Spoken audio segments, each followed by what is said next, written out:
Okay, so chapter 13,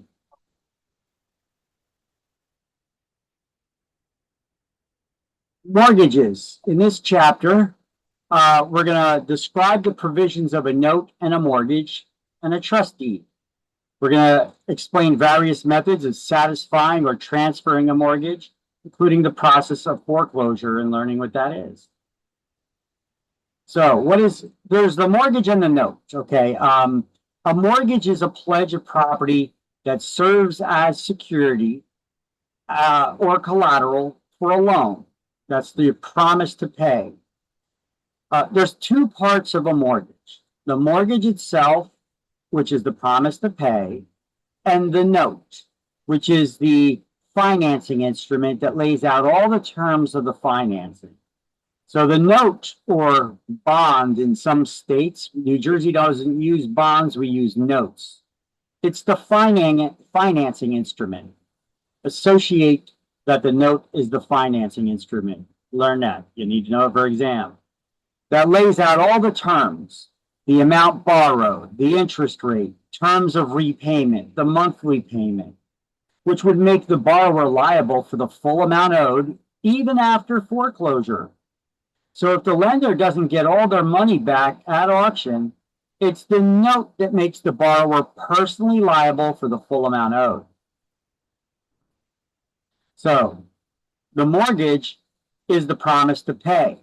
It's the borrower who makes the promise to the lender that if you lend me your money, I promise to pay you back according to the terms we've agreed upon in the note. And if I fail to pay you back that money, you can foreclose to regain ownership of the property that was pledged as collateral, sell it at auction, and use the proceeds to pay off the debts. So the mortgagor is the borrower. They're the ones who are giving their promise in exchange for a loan. So the mortgagor is the borrower. It's incorrect to think that a mortgage is a loan and that the bank or lender gives the loan to the borrower, and therefore the lender's the mortgagor. That's backwards. Okay. The mortgage is the promise to pay. It's not the loan. You could have a mortgage loan, but the word mortgage in itself is the promise to pay. It's not the loan. Don't get them tripped up, because the words that end in OR is whoever's giving the root word. And if you think the mortgage is the loan, you're going to be thinking, well, it's the bank that gives the loan, so it's the lender who is the mortgagor. No. A mortgage is a promise to pay. And it's the borrower who gives the promise to pay to the lender. In exchange, they get a loan. Banks don't make promises, they make loans. So the mortgagor is the borrower. Easy way to remember it. Just sing it a little bit. And the note is the financing instrument. And it is the note that makes the borrower personally liable for the full amount owed. Even in the event of foreclosure and that property sells at auction, if the proceeds are not enough to pay back the lender the full amount that was owed, they could chase after the borrower for the deficiency, the amount that they were deficient in paying back. Same thing when you try to do a short sale. That's why we, as real estate agents, when we do short sales, we negotiate with the lender to accept the full, whatever amount we get from the sale as paid, settled, less than full amount owed. Okay, so it's settled. They're not coming after you, chasing after you for the balance. That's what we try to negotiate there when doing short sales. Would you find that valuable as a homeowner? If I told you if you're behind on your mortgage payments, you're in danger of foreclosure, you know that you can't sell the property because you're not going to be able to get enough proceeds to pay back the lender what you owe. If I told you that I can negotiate with your lender and get them to agree to that sale, and you only paying them less than what's owed, because that's all that the market will get for your property right now, would that be of value to you? If I could get that lender to accept that lesser amount, not chase after you for deficiency, any outstanding balance, would you find value in that? Yes. Yeah, definitely, right? Now, what if I were to tell you as a homeowner, you're going to need to have an attorney to do this because this is going to be even more complicated than a regular transaction. So the attorney is probably going to cost more too. What if I were to tell you that I could negotiate with your lender and get them to pay your attorney fee? Would you find value in that?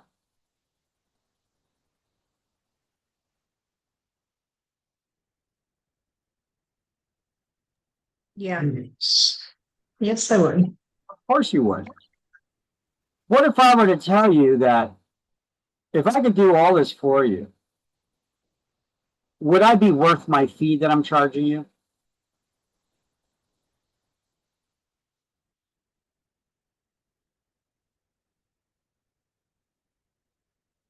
Especially since you're not going to pay for it. I'm going to negotiate that your lender pay my commission. Mm-hmm. Would you find value in that?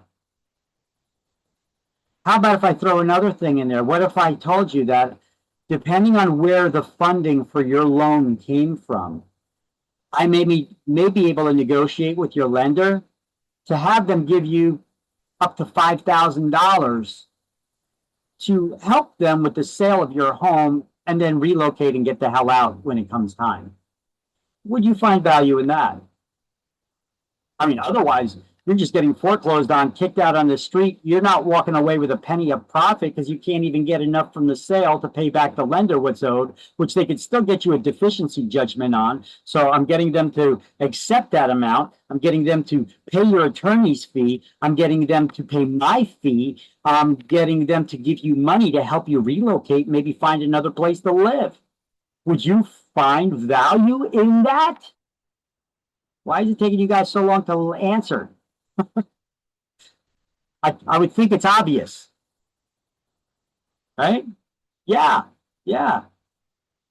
So I could do all that. It's called a short sale. And I can negotiate that with your lender. A lot of people don't know this.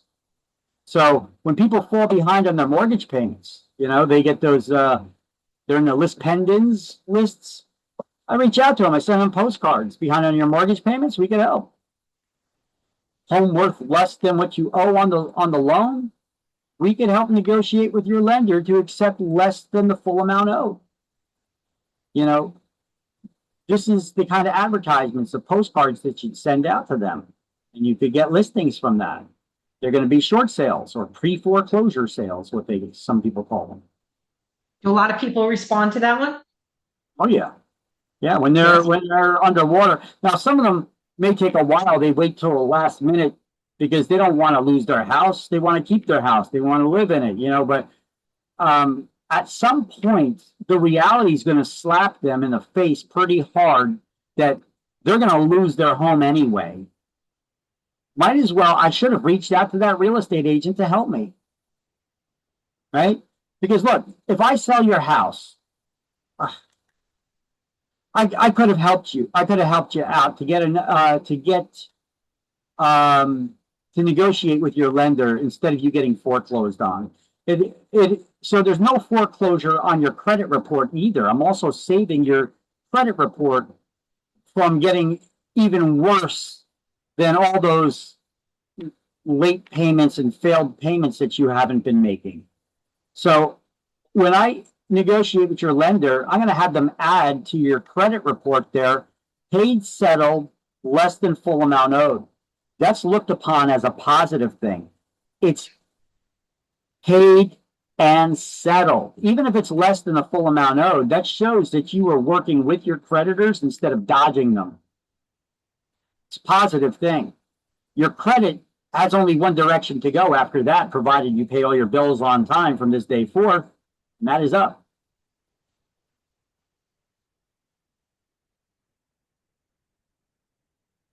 All right, so let's do some highlights here, and these are the notes that I already had. So let's highlight those items, and then hypothecation. We didn't have that yet in the slide, but it's going to come up. next slide, I think. Hypothecation is sounds like a snotty word, right? Snooty word, like the rich would use. Hypothecation. What is hypothecation?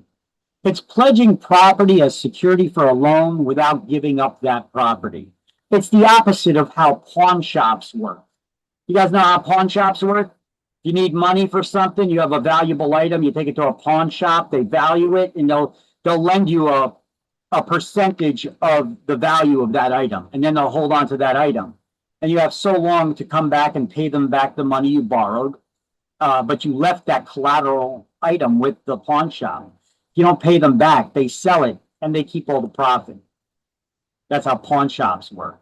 You're leaving the collateral with them, though. With real estate, a mortgage is an example of hypothecation. You're pledging the property as security for the loan, but you're not giving up that property. You're living in it, right? They'd have to come after you to get the property, and they do that through foreclosure. So an example of hypothecation is a mortgage loan. Now, you probably won't get this question on exams about this word. Now, I'm sorry, you probably will. It'll probably be one of the wrong answer options because they use real words and terms on your exam for the multiple choice. But I don't think they're going to give you a question about hypothecation and what hypothecation is. But I just gave it to you and I explained it to you what it is. Okay. So let's do the highlights, take the notes. Let me know when you got it so I could change the slide to move on.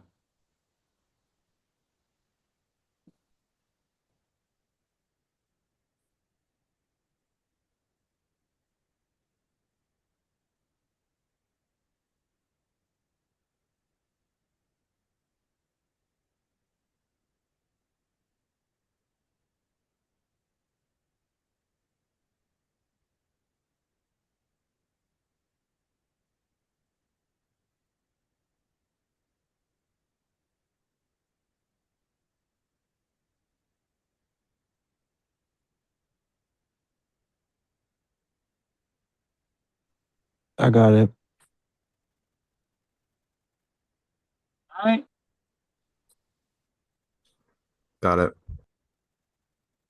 Okay. Anybody else need more time or has everybody got it?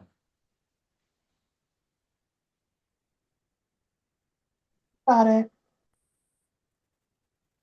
Okay. So the mortgage terms, the mortgagor is the property, and the mortgagee is the lender. Hypothecation is pledging a property as security for a loan without surrendering possession of that property. It's the opposite of how pawn shops work. So the borrower's not giving up the property, they're living in it. I just explained that, but I got it here on that slide. Now, trust deeds and deeds of trust, we don't use them in New Jersey. New Jersey does not have a trust deed system. Instead, New Jersey, we have a judicial foreclosure. So we don't use trust deeds. Trust deeds is where there's a third party called the trustee that is holding on to the deed. They don't give it to the property owner. They hold on to that deed until the property's paid off.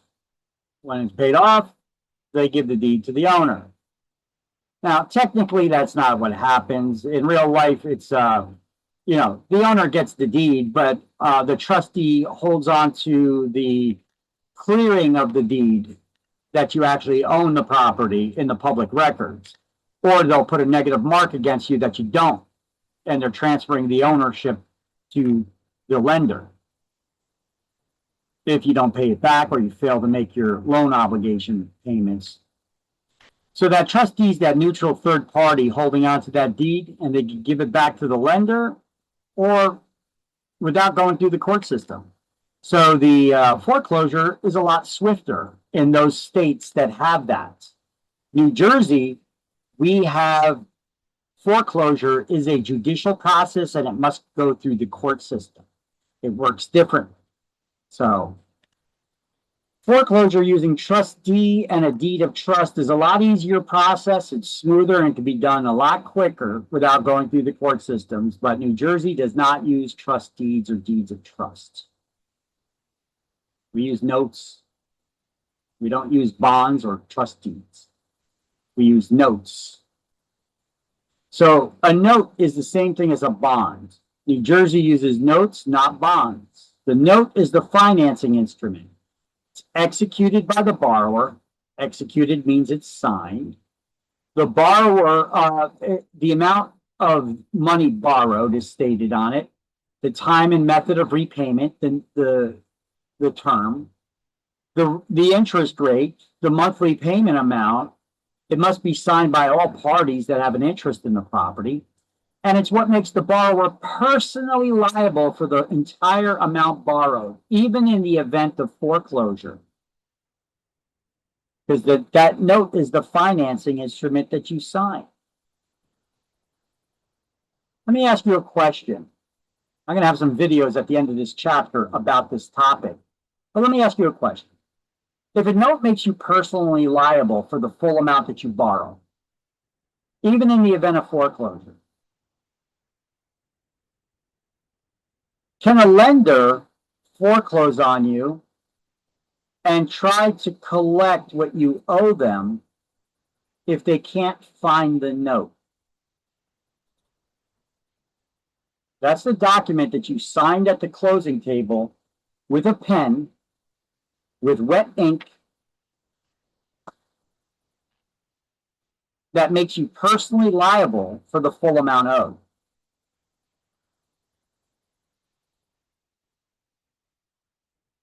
There's no digital signatures, by the way, for mortgage loans to buy real estate. For refinancing, there may be, but there's still some documents that require your wet signature with a pen. So if the note makes you liable for the debt, it's the financing instrument. If the lender can't find it, can they go after you to force repayment of the debt that it claims that you owe it? What do you mean? They just misplaced it? Yeah, if they can't find it. Well, if they can't find it, how are they going to prove that you signed it? Well, that's my question, isn't it? My question. I would think no. If they don't have the note, they can't hold you to it. What's the proof? So this is something that I'm going to go over with you at the end of this chapter. I got a couple of videos about this too, because this is actually a quite common thing. I mean, lenders, think about it. Lenders write thousands of loans. Now, they write them for their corporation or whatever, right? Or for their local bank even. The local bank, the way that lending works is your local bank, when they create loans to buyers to purchase real estate, we call this loan origination. They're in the business of loan origination, and that's what they get paid for, the local lenders. Like you go to your bank to get a loan. They originate the loan to you if you meet certain standards, certain qualifications for that loan. And if you notice, most people who get loans to buy real estate, shortly after, they get a month or two later, they get contacted to make their payment to another place, or that they're going to continue making payments to the current lender. However, their loan had been sold. Another lender purchased the loan. What happened there? Well, in that pile of loan documents that you signed when you got the loan to buy the real estate, you signed them at the closing table there. There's a lot of paperwork there. Most people don't read it. There's a paper in there that yeah, who reads them, right?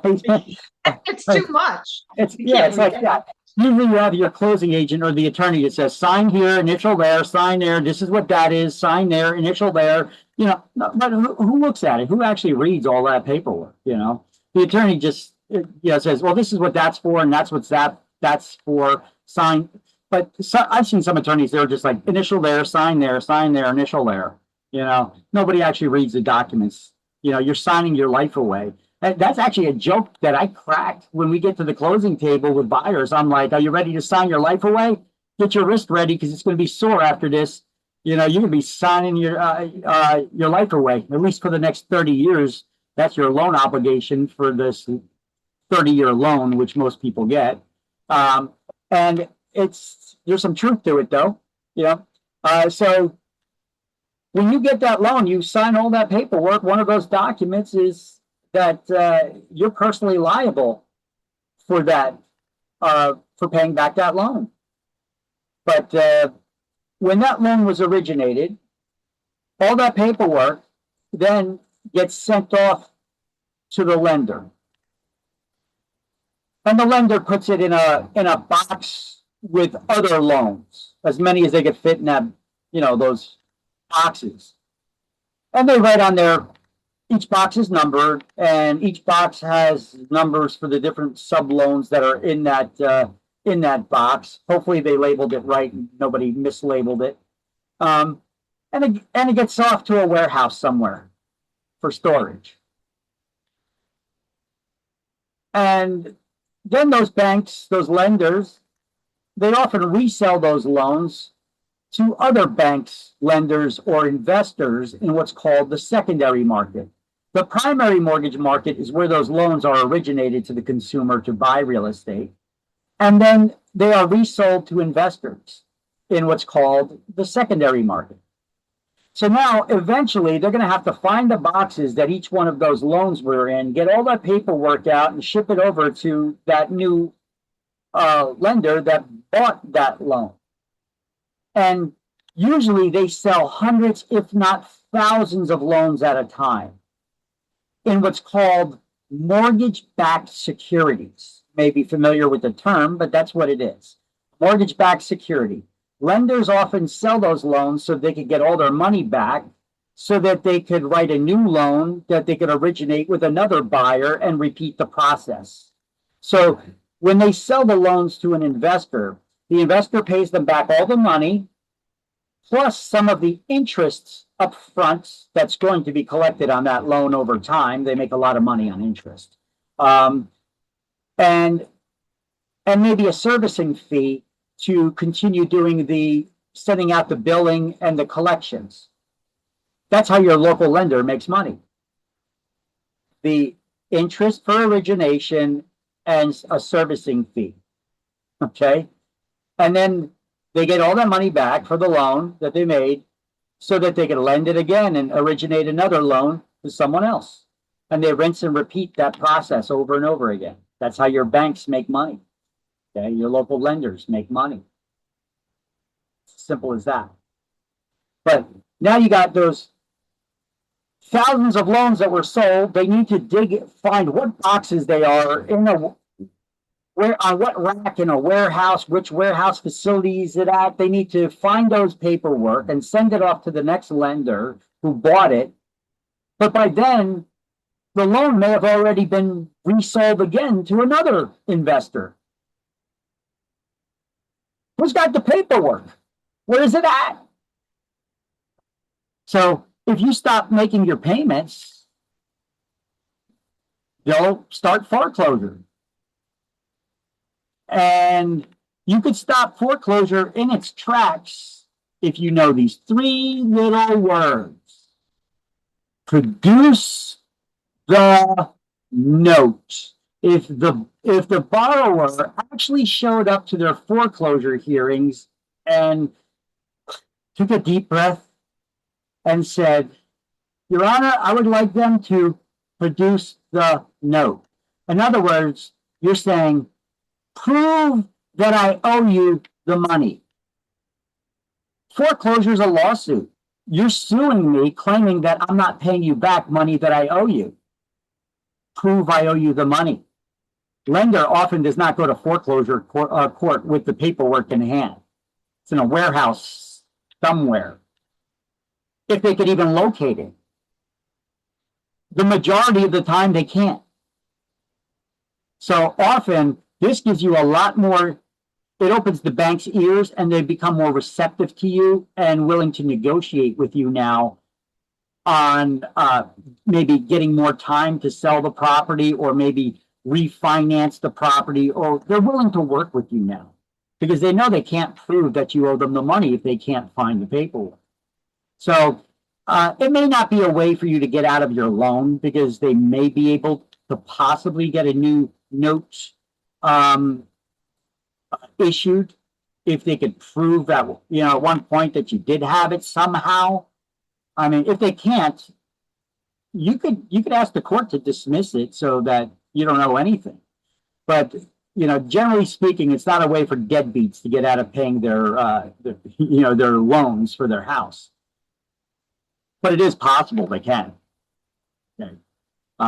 But if anything, we use it as a tool, not to help a deadbeat out, but to help the bank become more receptive to the owner of the property who's running through these financial hardships. It may give them enough time to get caught up, may be willing to restructure the loan so that they can afford to pay it back. They're willing to work with you a little bit more. Okay. I'll show you a couple of videos of that on the end of this chapter. So let's continue on in the meantime. But it's interesting. I want to stop it right there since we are teaching about the note right now. Now, provisions of the mortgage document. The document of the mortgage is executed by the owner, the borrower of the property, right? For the purchaser of the property. There has to be a legal description that identifies the property that's being pledged as security for that loan. It identifies the lender and who the borrower is. It should be signed by all parties involved. It identifies the obligations of the borrower and identifies the rights of the lender. So we're going to go over some of those. First, let's talk about defaults or breach of contract. We already learned about this. We're just going to go over the definition really quick again. What is default? If you're in default on your loan, that means you're failing to hold up to your contractual obligations to pay back the loan. And the borrower is in default and the lender could foreclose. Now, before a lender forecloses, they'll generally give a borrower 30 days to cure any defaults. Now, why would a borrower default on the loan? Or what are the different ways a borrower can default on the loan? Well, where the lender could then foreclose on them? Well, the one that we all know about is you got to pay back the loan. If you don't make your payments, you could get foreclosed on, right? That's a simple one. We all know that one. Some of these other ones people may be unaware of.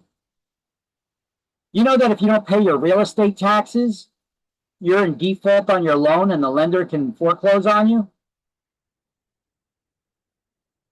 Now, how would the lender know you're not caught up on your taxes? Well, this is why they try to incentivize borrowers at the time they get the loan to include their property taxes and homeowners insurance payment in your monthly mortgage payment. This way, they know if it's getting paid or not because they're the one that's supposed to be rendering the payment when you make the mortgage payment to them. Because it includes. Does it matter? Is Yeah. there, do you suggest doing that or not doing that, or it doesn't matter? For the most part, it doesn't matter, but if you ever find yourself in a hardship, it may. Because if you're going through foreclosure and you're trying to ask the court to work with you, how does a judge get his salary? Where does a judge get paid? Where does the money come from to pay a judge's salary? More taxes. From taxes. Mm. So one of the first questions a judge is going to ask is, are you caught up on your taxes? Are you paying the taxes? See the connection? And if your taxes are paid up, they may be willing to work with you a little bit more. If the taxes aren't paid, they're going to side a little bit more with the lender.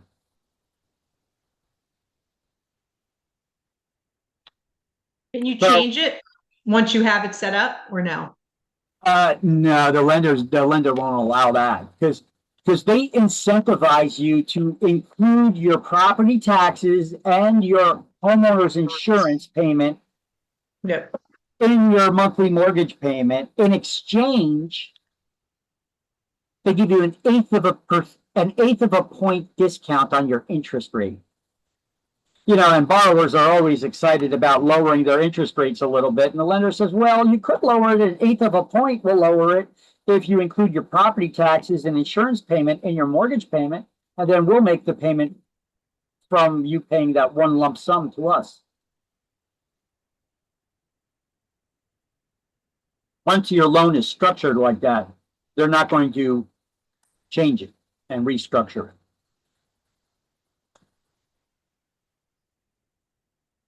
Okay, so if you fail to pay your property taxes, you're in default. The lender could foreclose. If you fail to maintain your property insurance and pay your property insurance, you're in default. They could foreclose. Remember, generally the lender gives the borrower 30 days to cure any defaults. How about this one? Did you know this? The property owner must obtain the lender's permission before doing any major renovations to their house. Otherwise, technically, you're in default and they could foreclose on you. Do you know you need to get your lender's permission to do any improvements on your property? It's all in that stack of paperwork you signed when you were getting that loan to buy it. It says that you need to get the lender's permission before you do any major renovations to the house. Why? Well, let me explain why. Let's just give a kitchen as an example. A lot of people remodel their kitchens, right? So let's give that as an example. If you are going to remodel your kitchen, what's the first step in the process of remodeling it, other than getting a permit from the city for the construction and the demolition? What's the first step that you do to start the remodeling process? Come on, you all watch those flip this, flip that programs. What's the first step that those guys do before they remodel? What's the first step? Well, you have to design it and then you have to demolition. Demo day, demolition. There you go. So they gut it. Okay, so now you gut your kitchen. And then you lose your job. Is your top priority to finish remodeling your kitchen? Or is it, how the hell am I going to feed the kids? How am I going to make the next mortgage payment? Or is it remodeling the kitchen? Finishing the remodel.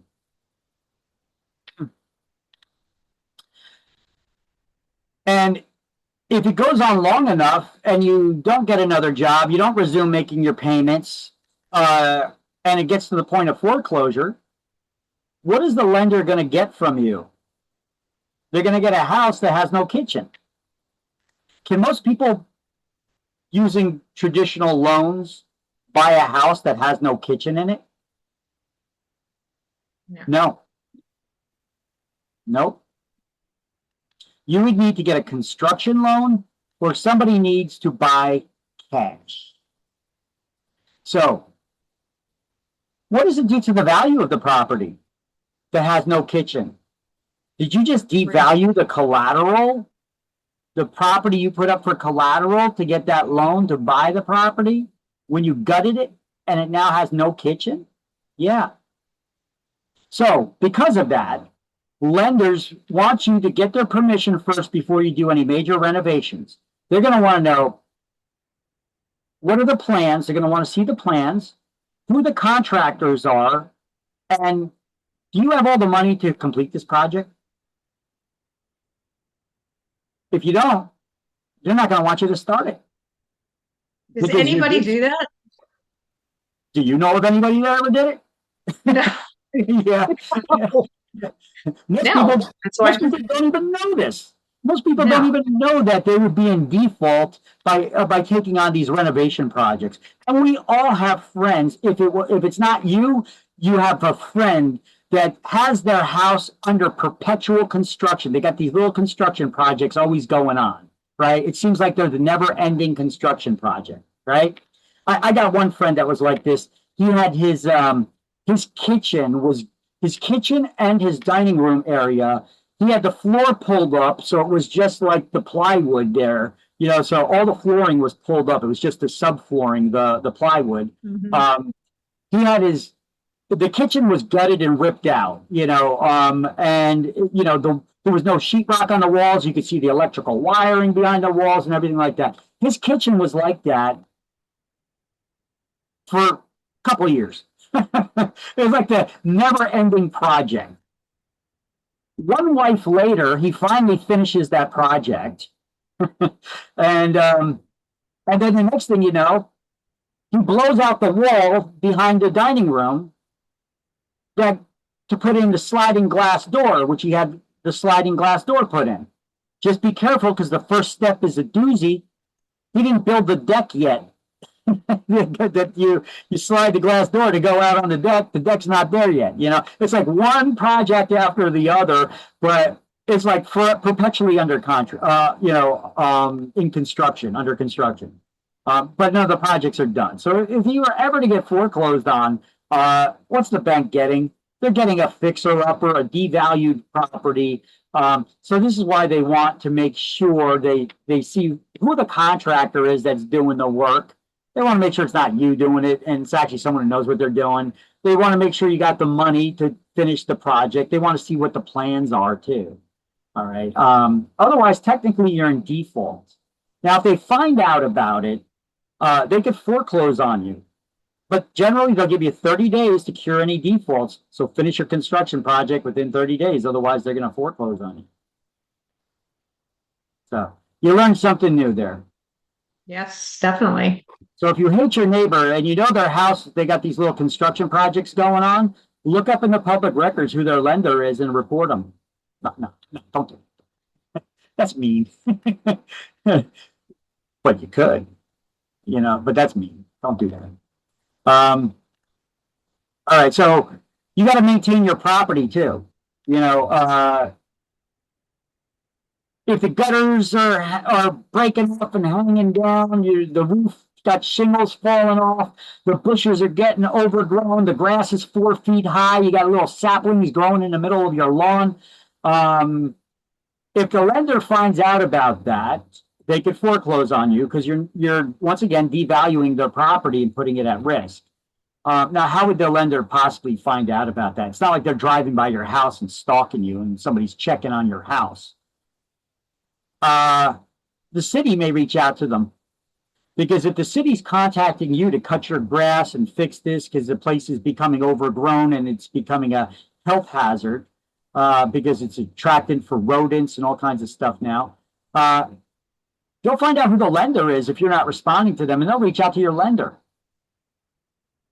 And then your lender can move forward with foreclosing on you because you're not maintaining the property. Then they'll send somebody out to look. Securing permission before adding a second mortgage within 30 days. Yeah, because they're the primary lien holder and they want to make sure that they hold the primary lien position ordered. So before you get any second loans to purchase that house, they don't want them recorded within 30 days. They want to make sure that theirs get recorded first. Okay, so let's do some highlights and some little notes here on page 259. Next to provisions for default, I want you to write first step in foreclosure and then highlight the acceleration clause assists the lender in foreclosure. Now, before any of that happens, we could write at the end of that paragraph, before this, a lis pendens is recorded. So basically, if the borrower defaults, the lender has the right to accelerate the maturity of the debt, to call the entire loan due and owing immediately. That's when their debt collection calls stop, and even if you were to call them, they wouldn't accept any payment from you because you know they already enacted the acceleration clause. That's the first step in foreclosure. Unless you pay the full amount owed, that's it. You're in foreclosure. But before that happens, they record a lis pendens in the public record, putting the world on notice that possible future legal action being foreclosure, is a coming.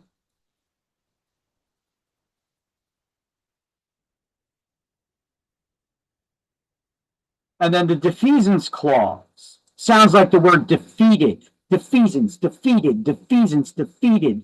The defeasance clause is a clause that says that when the debt is repaid, when you pay off your loan in full, the mortgagee, that's the lender, has no further claim on the property. Right, lender underneath the word mortgagee too.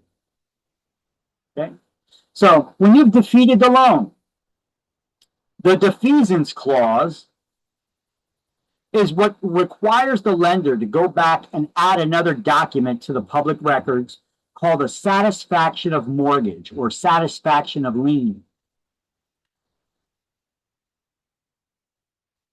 This way, if anybody ever searches the public record, they never remove, when you got the loan, that created a lien on the property. When you pay it off, they don't remove the lien. The lien is always in the public records. They just add another document showing the lien had been satisfied. It's been paid off. This way, in the future, somebody can research the property and they can see the full history of that property.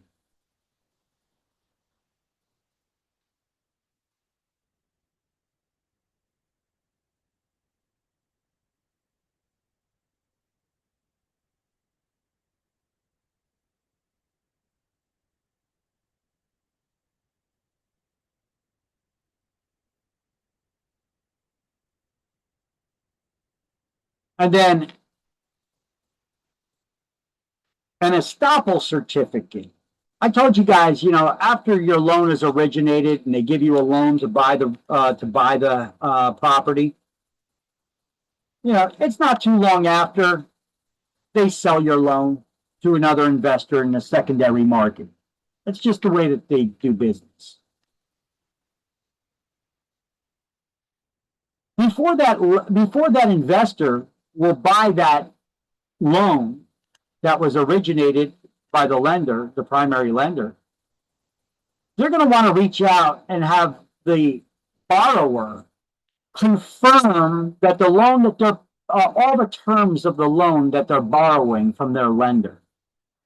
They call this an estoppel certificate. So that, the borrower will have to verify with the lender that how much the original loan amount was, what the interest rate is, what the monthly mortgage payments are, how many payments are left, things of that nature.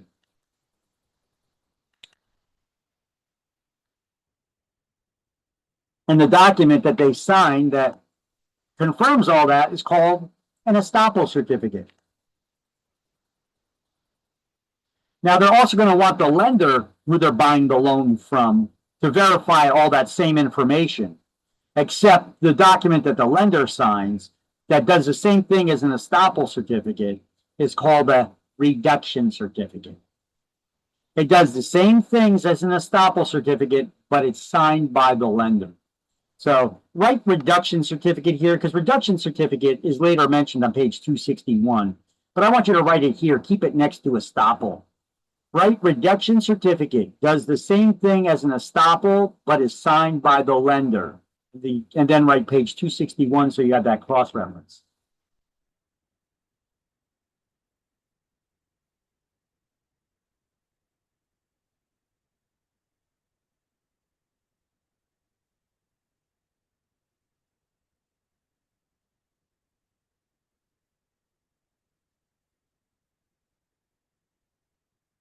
Let me know when everybody got the notes and the highlights. You got a note here, here, here, here, and here. And then these couple highlights.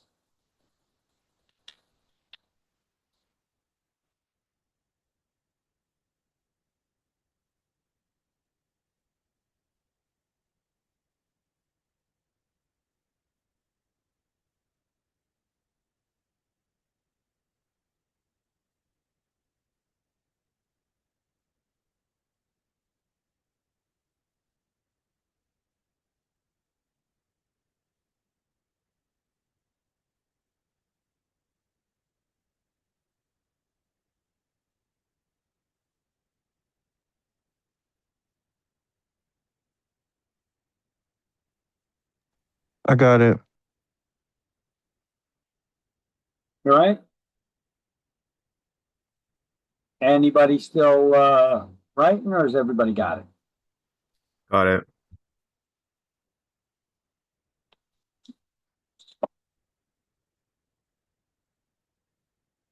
Okay.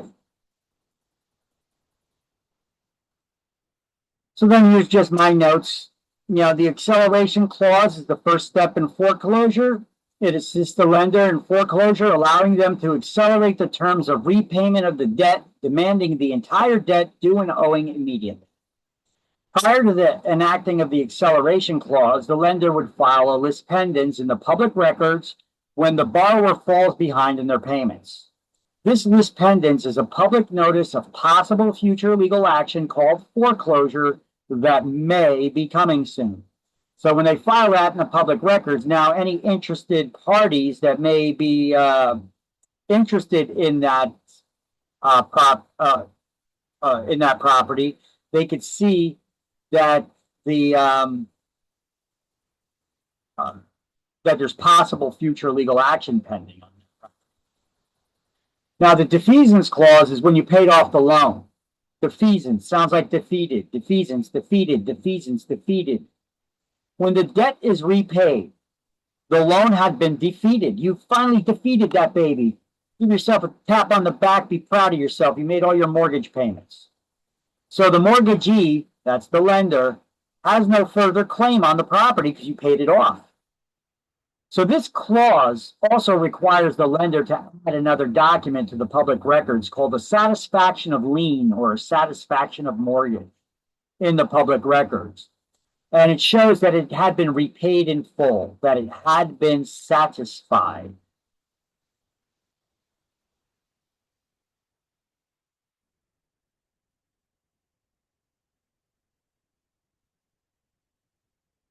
The estoppel certificate is when the lender sells a loan, the mortgager, the borrower, signs it to verify the contractual terms of their loan. It verifies the original loan amount, remaining balance, monthly payment, interest rate, and the terms of repayment.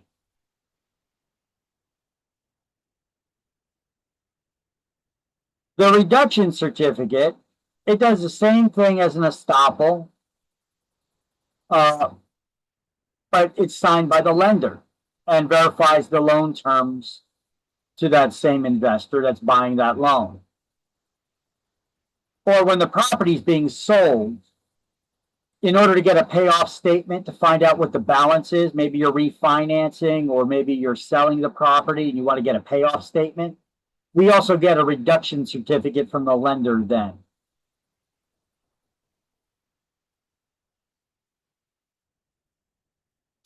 So a note is a negotiable instrument that could be sold by the lender. Assignment of the mortgage, they assign the mortgage to the new lender. When the loan is paid off, a satisfaction of lien is recorded. Recording mortgages, they're recorded in the county where the property is located. The date of recording establishes the priority of the lien. Before any documents can be recorded in the public record, they must be signed and their signatures are acknowledged. Basically, someone checked your ID, like a notary, judge, attorney, or elected public official, who verified they know who you are, or they checked your signatures to prevent forgeries, to show that the signature is genuine.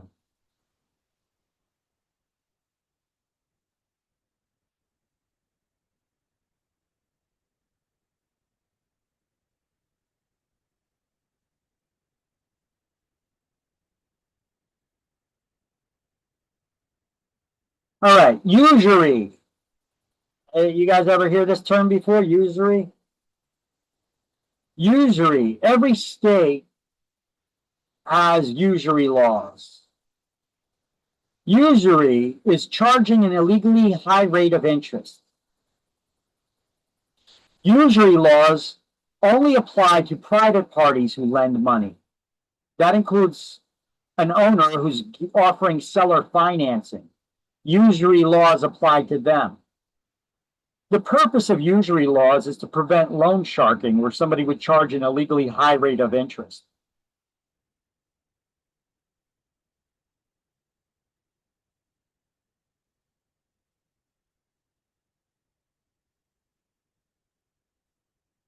So highlight usury is the charging of an unreasonably high rate of interest. It's illegal. It prevents, usury laws prevent loan sharking.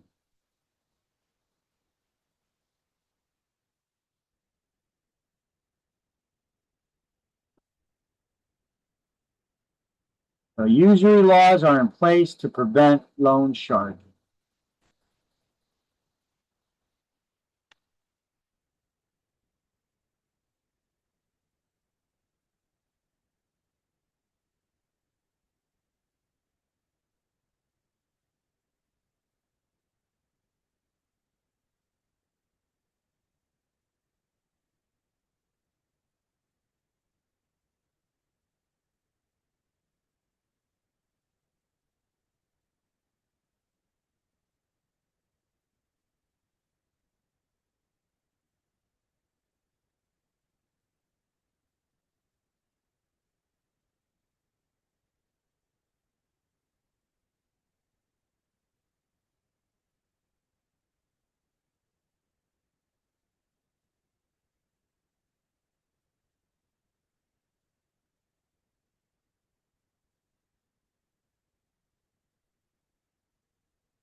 I got it.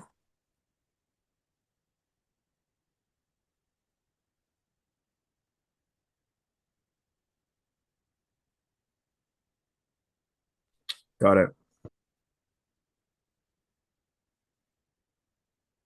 All right, so what is considered usury? Well, in New Jersey, sellers who offer seller financing may charge no more than 16% interest on their first mortgage. However, they may charge as much as 30% when they're selling their own primary residence, offering seller financing, and it won't be considered usury. So that's allowable? Well, what the hell are your credit cards charging you, right? Anybody see those interest rates?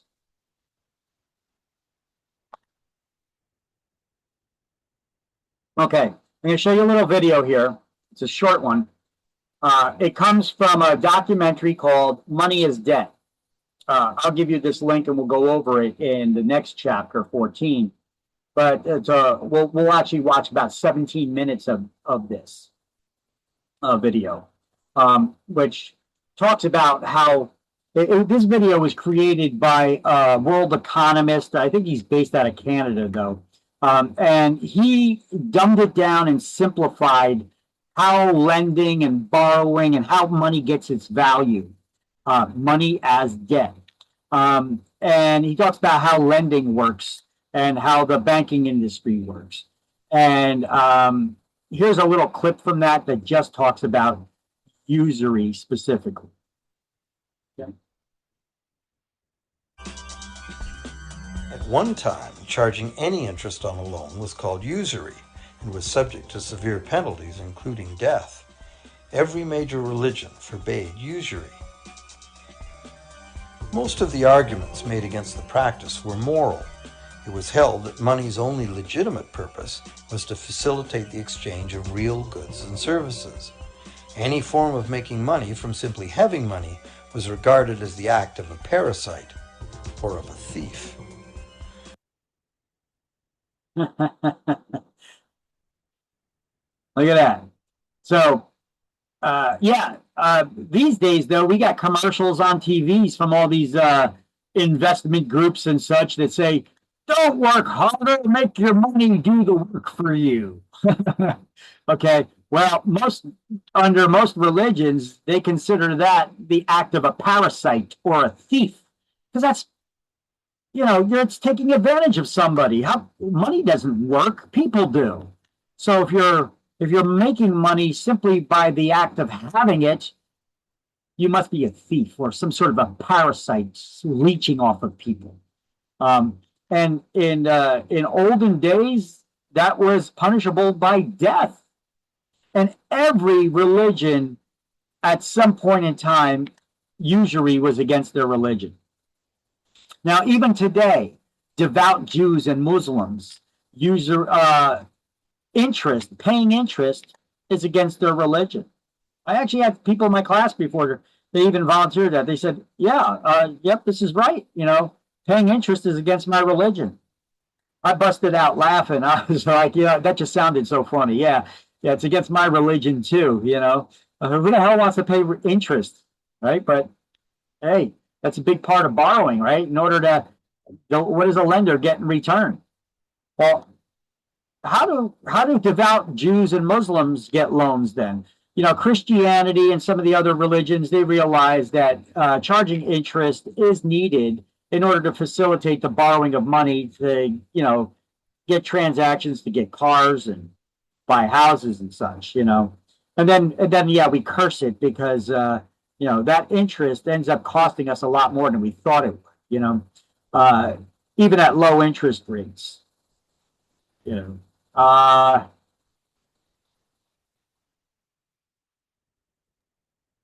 So how do they get loans? Yeah, so how do they get loans? Well, they get a loan from either their religious leader, their church or their mosque or their rabbi. Their religious institution may lend them money. In exchange, they become a partner co-owner with them on the property. So they lend them money interest-free until they pay back the loan in full. And then when they eventually sell the property, they split the profits with the investor who loaned them that money interest-free to buy it. Now, you don't need to be particularly religious in order to qualify for such loans. There are loans out there that you could get that are interest-free. There are loans out there that you could get that are interest-free. My God, I'm going blank right now. Been a long day. Let me look this up really quick because I usually have it at the top of my head and I'm going blank. I can't think of it at the top of my head right now.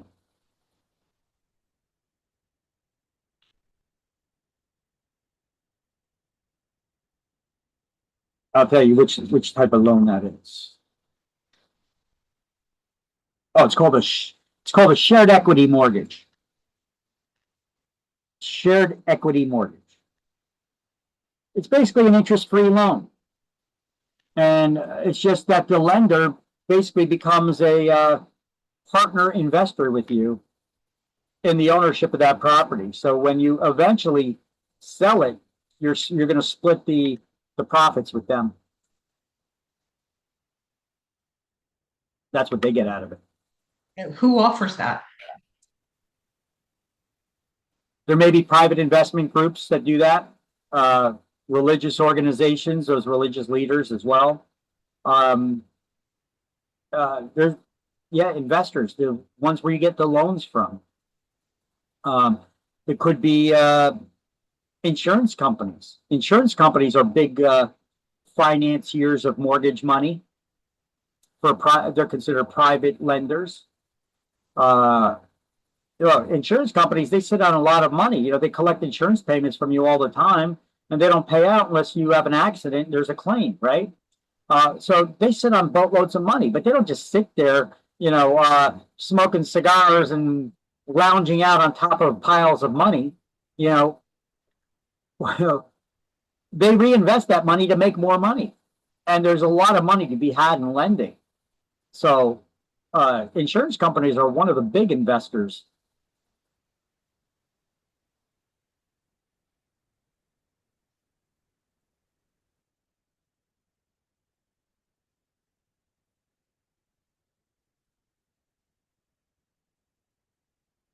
Okay.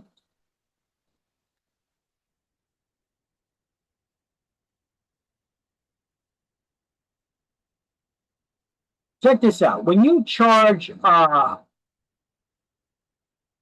got usury laws that are in place to prevent loan sharking, charging an illegally high rate of interest. And this only applies to private lenders, commercial lenders, or property owners that may offer seller financing.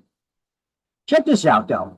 If a property owner agrees to give you seller financing to buy their house, but they charge you a low interest rate, they're giving you a good deal. They're charging you a very low interest rate. The IRS can step in, impute a higher interest rate, and tax you accordingly so that they can get their fair share of the transaction. Don't seem right, does it? Now, they're not even going after rich people on this because it only applies to transactions of $2.8 million or less. The IRS says that the lender who loans you that money, those private lenders, have to charge you at least 9% interest rate, or an amount equal to the applicable AFR, whichever is lower. Currently, the applicable federal rate, the AFR, is much lower than that. Because what are the interest rates right now? If you go out there to get a loan to buy a house, what are the average interest rates? What are the going rates right now? Do we know? I think like 6.5. Let's ask AI. See, I was watching the other day. They were saying that interest rates are expected to be dropping soon. Let's see. Let's ask AI what the going interest rate. What is the average interest rates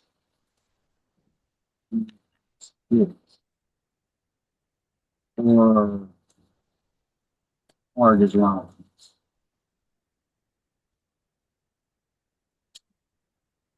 Yeah, I say a high 5% range for 15 and mid 6% range for 30-year. Okay, so it's, yeah, mid 6% still.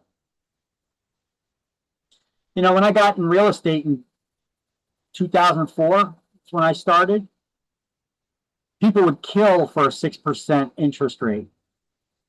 The interest rates were around 7-8%. So now we're at the mid 6% range. Thing is, everybody's been spoiled because since we had that mortgage meltdown, that mortgage market meltdown, the interest rates, they were artificially held lower to try to improve the economy and stir borrowing. So we had interest rates as low as, you know, the high 2% and low 3%. You're never going to see that again. You're not going to see that again. But that's we had them artificially held low for a long time too. I mean, we had an anemic economy recovery under not Joe Biden. The heck is his name? Barack Obama. And, you know, it was pretty much a stagnant economy, you know, and, you know, he didn't know what to do with it. You know, he was like, oh, I got the greatest recovery. No, you don't. It was the slowest recovery from a economic crisis in history. Then you had Trump step in, a businessman. He was able to stir it up. Obama was like, what are you going to do? Wave your magic wand? Well, he waved his magic wand and he actually improved the economy. It went up. You know, started borrowing. He kept arguing with the feds, trying to get them to keep the interest rates down. They kept wanting to fight him on it and try to raise interest rates because he's improving the economy. And that's what the Fed's job is to try to raise interest rates when they can. but to keep it in check and in balance, not to disrupt the economy. Now, the economy, although it was improving under Trump in his first term, it was anything but stable still. We're still going through a recovery. So he was always fighting with the Fed. And you see this again, even in his second presidency, he was fighting with this guy, trying to get him to even retire sooner. The Fed chief, because he's always trying to raise interest rates on him, and he's like, "What are you doing?" He's like, "Every time I do something good, you guys raise the interest rate, and it causes problems with the economy. You got to let it strengthen up a little bit first before you get shored up, before you raise that interest rate." And it could be political as well. Not liking Trump, can't make it look like he did anything good. So, but by attacking that, it affects all of us. The interest rates, now we got a new Fed chief in there. He's trying to balance it in, and he's trying to balance it up a bit. And we do have a thriving economy. We did even through Biden. He built such a strong economy that even through the COVID crisis, and then going through Biden, who didn't know what the hell he was doing, we was still managed to keep the underlying economy strong. So the interest rates were still kept low there for a while. And now, he got back in again. They tried raising them now under him, but they didn't under Biden. So it was more political. See, politics plays a role on this. You need to be aware of this, guys.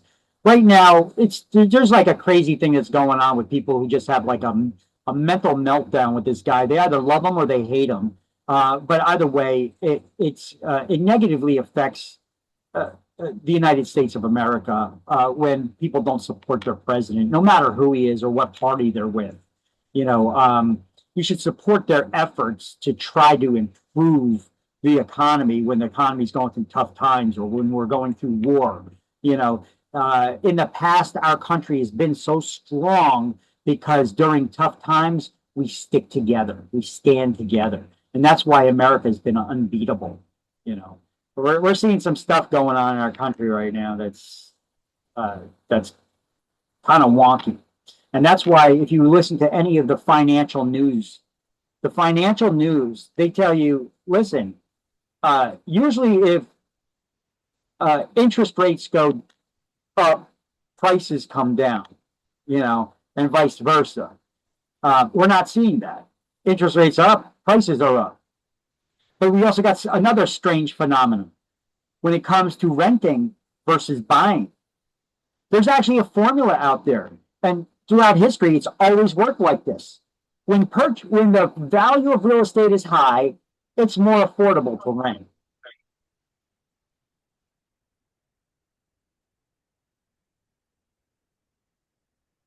When the value of real estate is high, it's more affordable to rent. But when the rental rates get high, it may be more affordable to buy. So we can always paint the picture as real estate agents for people. We could do some math with them, a little formula to figure out, is this a buyer's market or a seller's market? But right now, and what we've been seeing for a while, it's weird because the purchase price and the rental rates are both high. The interest rates are still kind of up, but the prices are up too. Now, a lot of that is because of supply and demand for the housing, but there's other factors here that's a little bit beyond that too. The government's injection of money into the market, private investors, you got companies like BlackRock and Zillow and all that. They're investing in real estate and buying up entire neighborhoods. Now they stopped doing that because it's no longer beneficial for them to do that anymore. But they've been doing that, and they own all that real estate. That's why there was a demand for it, because investment groups have been buying it, but people to live in, it's not been there. And so it's been artificially keeping those prices up high. Okay, so you should keep up on on the investment news. I highly recommend that you guys keep track of investment news and what's going on in the political world and have an objective view. You know, it doesn't matter who's the president. Have an objective view. Trump's not always going to be president. He's going to be there for 2 more years. Somebody else will be in. You got to always have an objective view of this. If you want to be able to manage this business, you got to see what's going to foresee what's going to be coming on in the coming months. You know, what's going to be happening in the real estate world. Okay. And that's why we take a lot of these classes, like through the Ottawa group. They have their market forecasts of what's going to be happening and why, to help you get a little educated on there. If you don't want to follow everything, you can take those classes and they'll teach you. But keeping tabs on like events in the political world can actually at the national level, but also at the local level, because real estate is local and the local politics affect us even more. Okay. What's going on in the state? Well, we got a governor that just passed the largest state budget in history, in New Jersey's history, while they're cutting cutbacks on for seniors, you know, and adding more red tape and the legislation. These are things that all affect affordability. Okay. Now, our governor, she promised more affordability, but her actions are causing the opposite. So what is that going to do with home prices? It should bring them down. But we're still seeing them up there. Because look, we're right next to New York City. People flee New York City.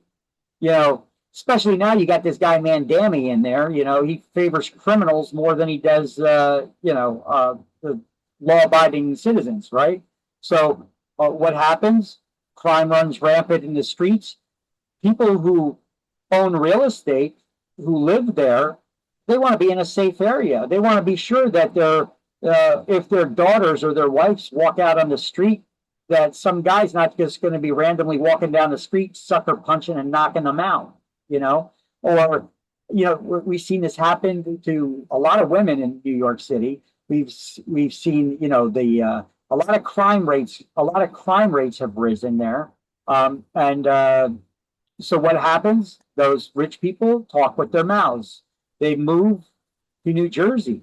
New Jersey's expensive, but money cost-wise, it's a lot cheaper compared to New York City. So they're just moving right across the river so they can still work in New York, and they buy real estate here. So that's also still keeping our prices up. You know, there's a grand scheme of things that are going on. You got people that are fleeing California for the first time in history. People are actually leaving the state. More people leaving the state than coming in. That includes all these celebrities that are super into those California politics. Yeah, raise taxes, give more money, all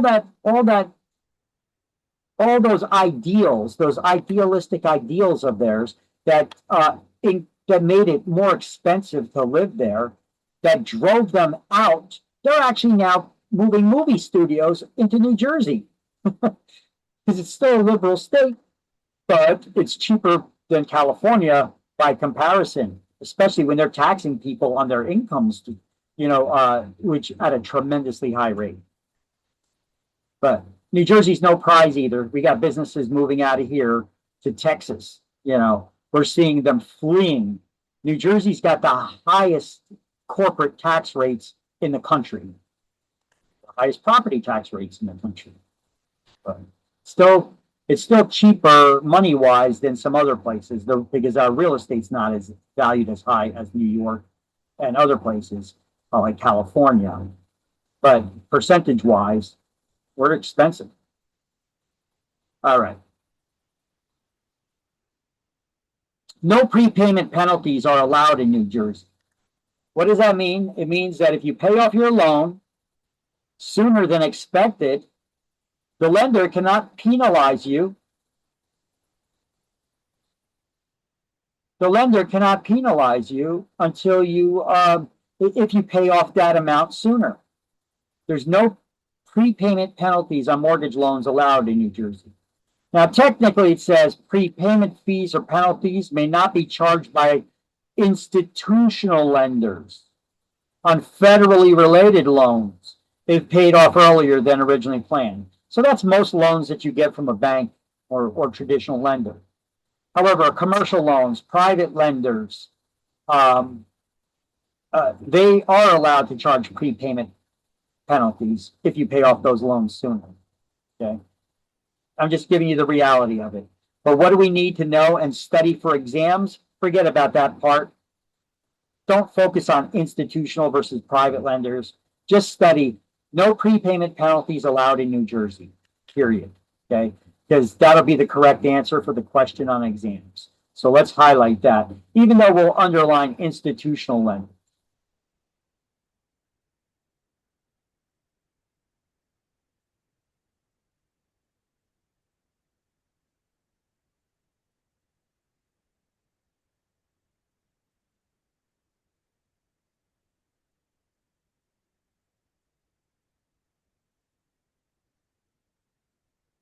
Okay.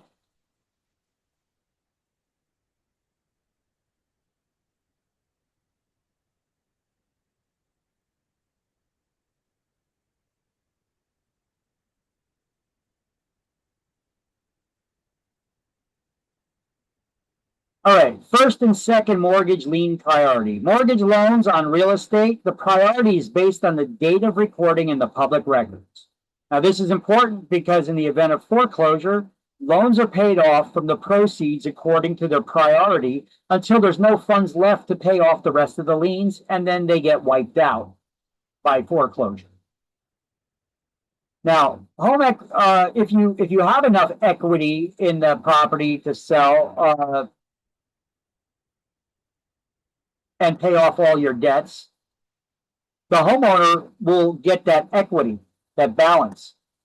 There was recently a Supreme Court ruling for places where people were foreclosed on and their properties were sold at auction. And then those property owners who got their properties sold at auction, do you think they got top dollar for those properties at auction? No. So those property owners, they're like, wait, I got foreclosed on. I should get all my equity back. Well, you did from the sale, if there was any. Of course, when it sells at auction, you're not going to get the highest price. So whatever equity you got from the sale, it's not based on value, the going rate of the market value of the property goes for whatever it sells for. And auctions, they'll sell for less. You had an opportunity, you could have sold your property yourself and got more equity from it and paid off your loans. However, a lot of property owners don't do that. They put their head in the sand, hope the problem goes away.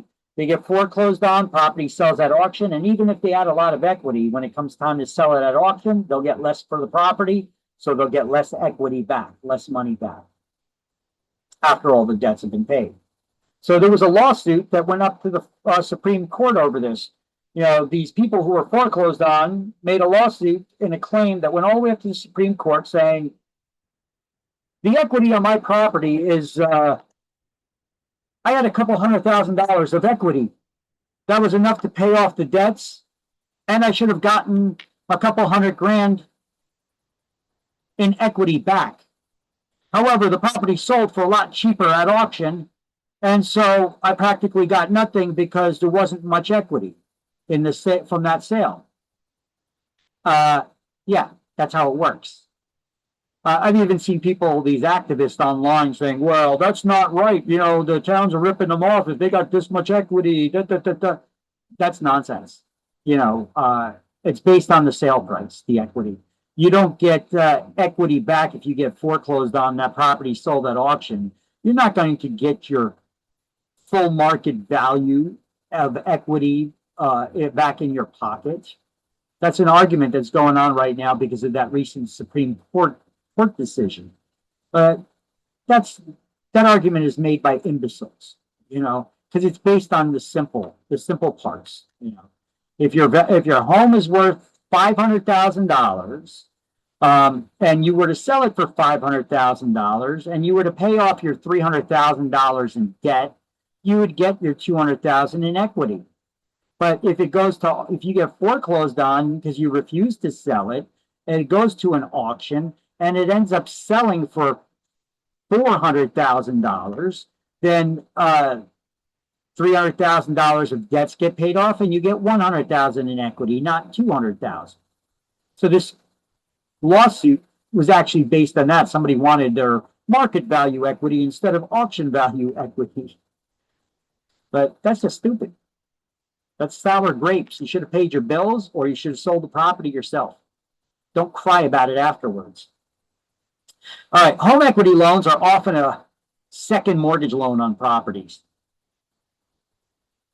A subordination agreement allows the primary lien holder to drop back in the lien repayment order, becoming subordinate to another.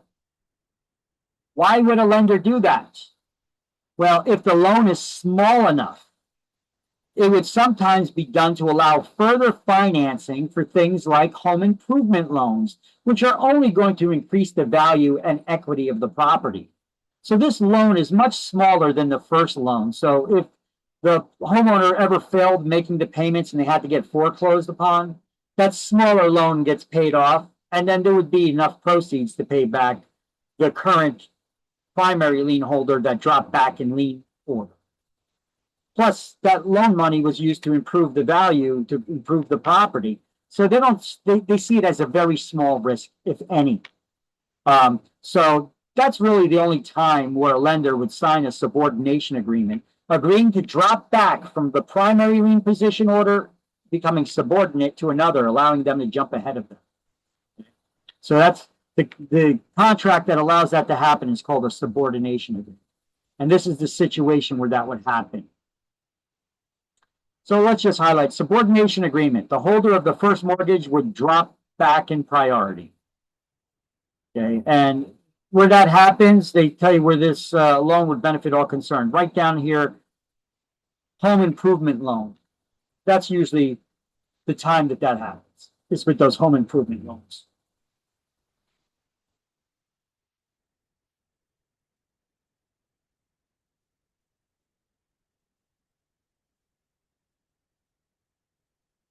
Oh.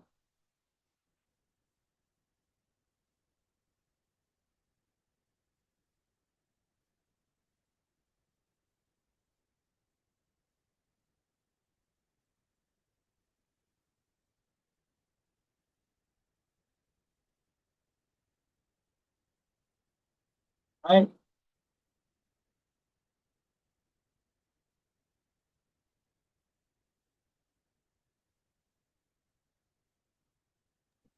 I got it. Ready?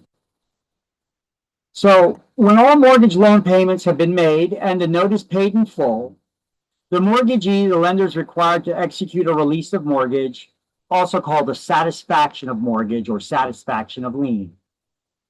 And then right here, as the lender is required to do per the defeasance clause.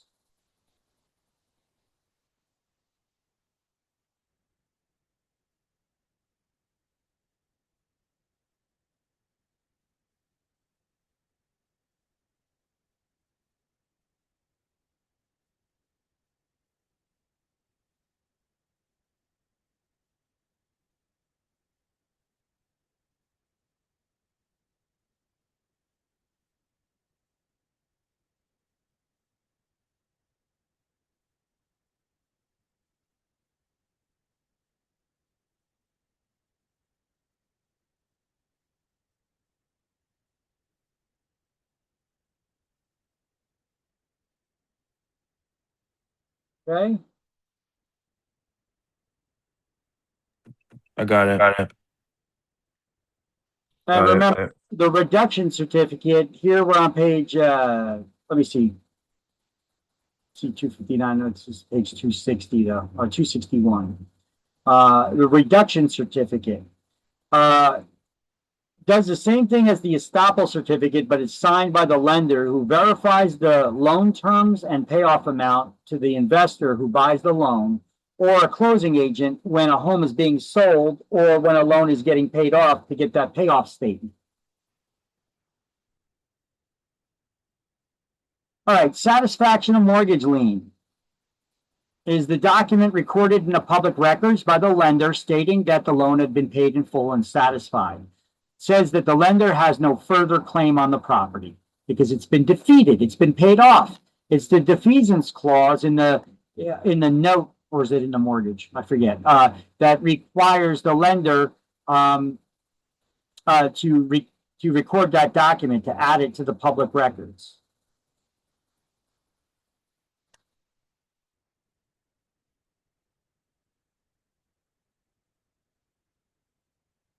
When you take over someone's loan, the primary mortgager never gives up the liability to pay it back. And the alienation clause, also known as the resale clause or due on sale clause in the note, states that upon the transfer of ownership, the loan must be repaid in full. The purpose of this clause is to prevent the loan from being assumed, taken over by a new owner, especially if it's at a lower interest rate. The banks want you to get a loan at whatever the current rate is, which may be higher, so that they could make money off of that.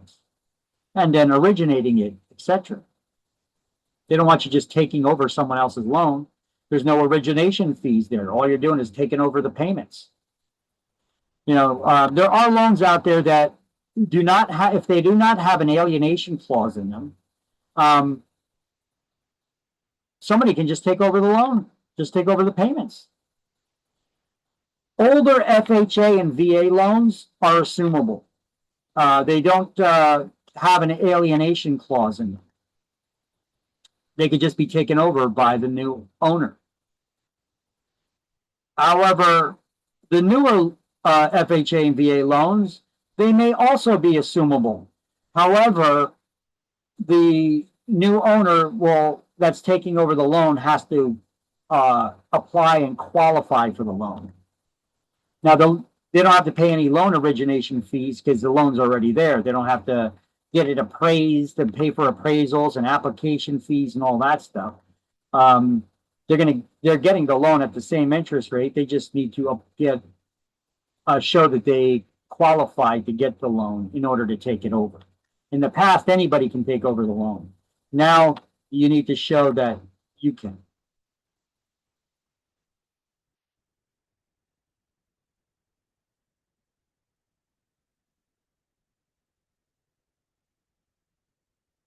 Okay.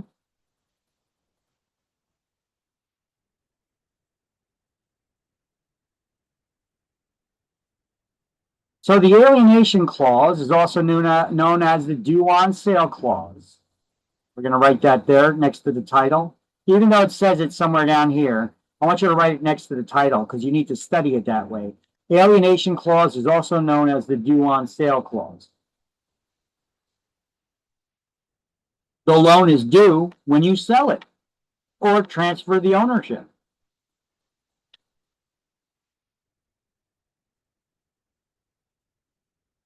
That's why it's known as the alienation or due on sale clause, also sometimes referred to as a resale clause.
Got that? I got it.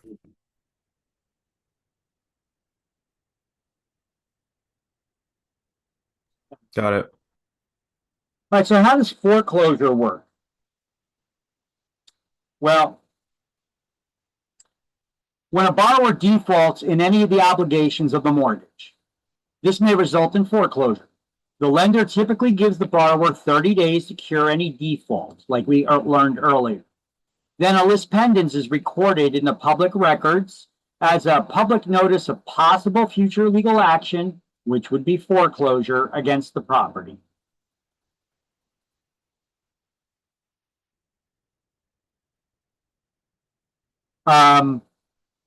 Foreclosure is the legal process of a lien holder or lender taking ownership of the property which has been pledged as collateral for the loan through court action. The first step of the starting the foreclosure is enacting the acceleration clause, calling the entire debt due and owing immediately. Then the lender could ask the court to order a foreclosure sale, sometimes referred to as a auction or sheriff's sale. Before the sheriff's sale can take place, all interested parties, including renters, need to be made aware that the foreclosure is in progress. This sometimes creates a problem for an owner trying to get caught up on their payments to avoid foreclosure if those tenants now stop paying rent, because they get that attitude, hey, if they're not paying their bills, why should I pay mine? So the owner should take immediate action to evict such tenants who create these problems, because they're pretty much putting the last nail in the coffin for the possibility of you ever recovering and keeping your property. So you got to let them know, I'm going to destroy your credit and report this on your credit, and I'm going to get you evicted if you don't make your rental payments to me, because I need them to get caught up on my mortgage and to pay the taxes still. Then a sheriff's sale needs to be advertised in a local newspaper for 4 weeks and the paper in Trenton. So then the sheriff's auction occurs. However, the sheriff's sale may be delayed 2 times, each time by 2 weeks, by both the mortgager and the mortgagee. Both the borrower and the lender can delay it.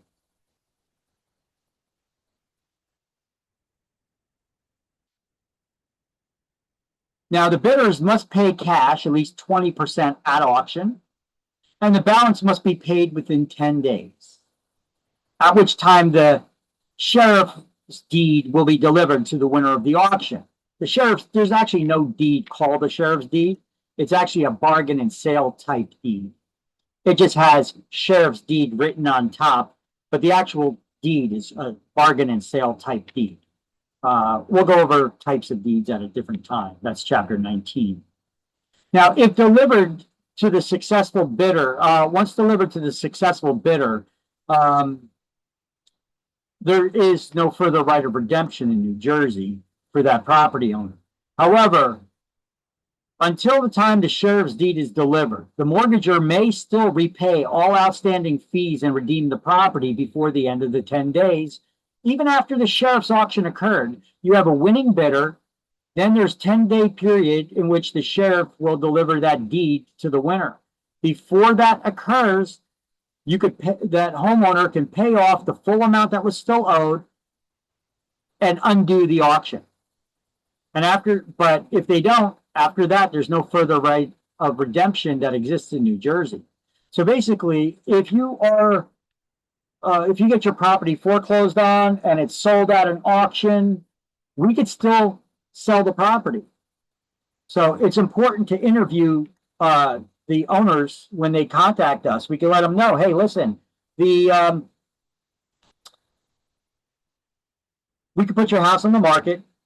Get to us. We got to ask them, has a sheriff's sale been scheduled yet? Have you gotten notification in the mail yet of a sheriff's sale being scheduled? You got to open those mails. Don't just throw them in a pile because it has to deal with your late payments and foreclosure. Open them up. Look, has the sheriff's sale been scheduled? If it hasn't been scheduled yet, we got time to put it on the market and try to find a buyer for the property. How long does it take to close on it once we find a buyer? Typically 60 days, right? Let me see. How long A buyer can delay it, or the owner of the property, the mortgagor, can delay it for 1 month, and so could the lender. That's 2 months, 60 days.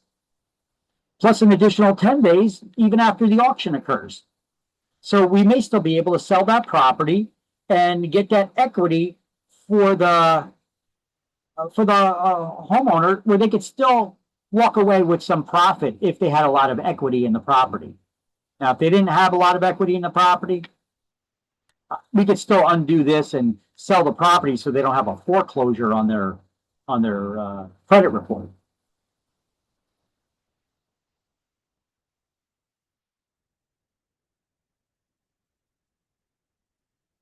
Okay.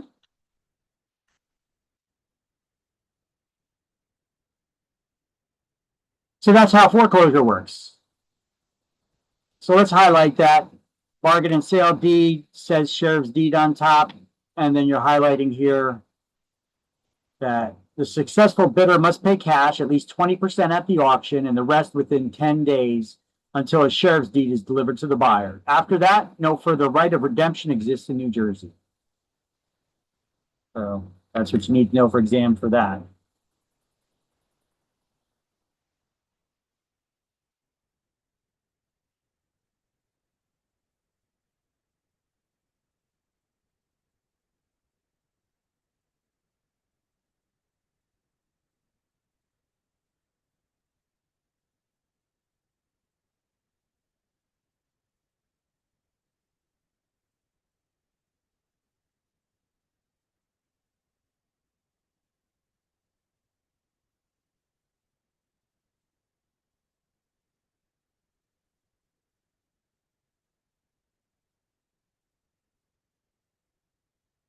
You got that.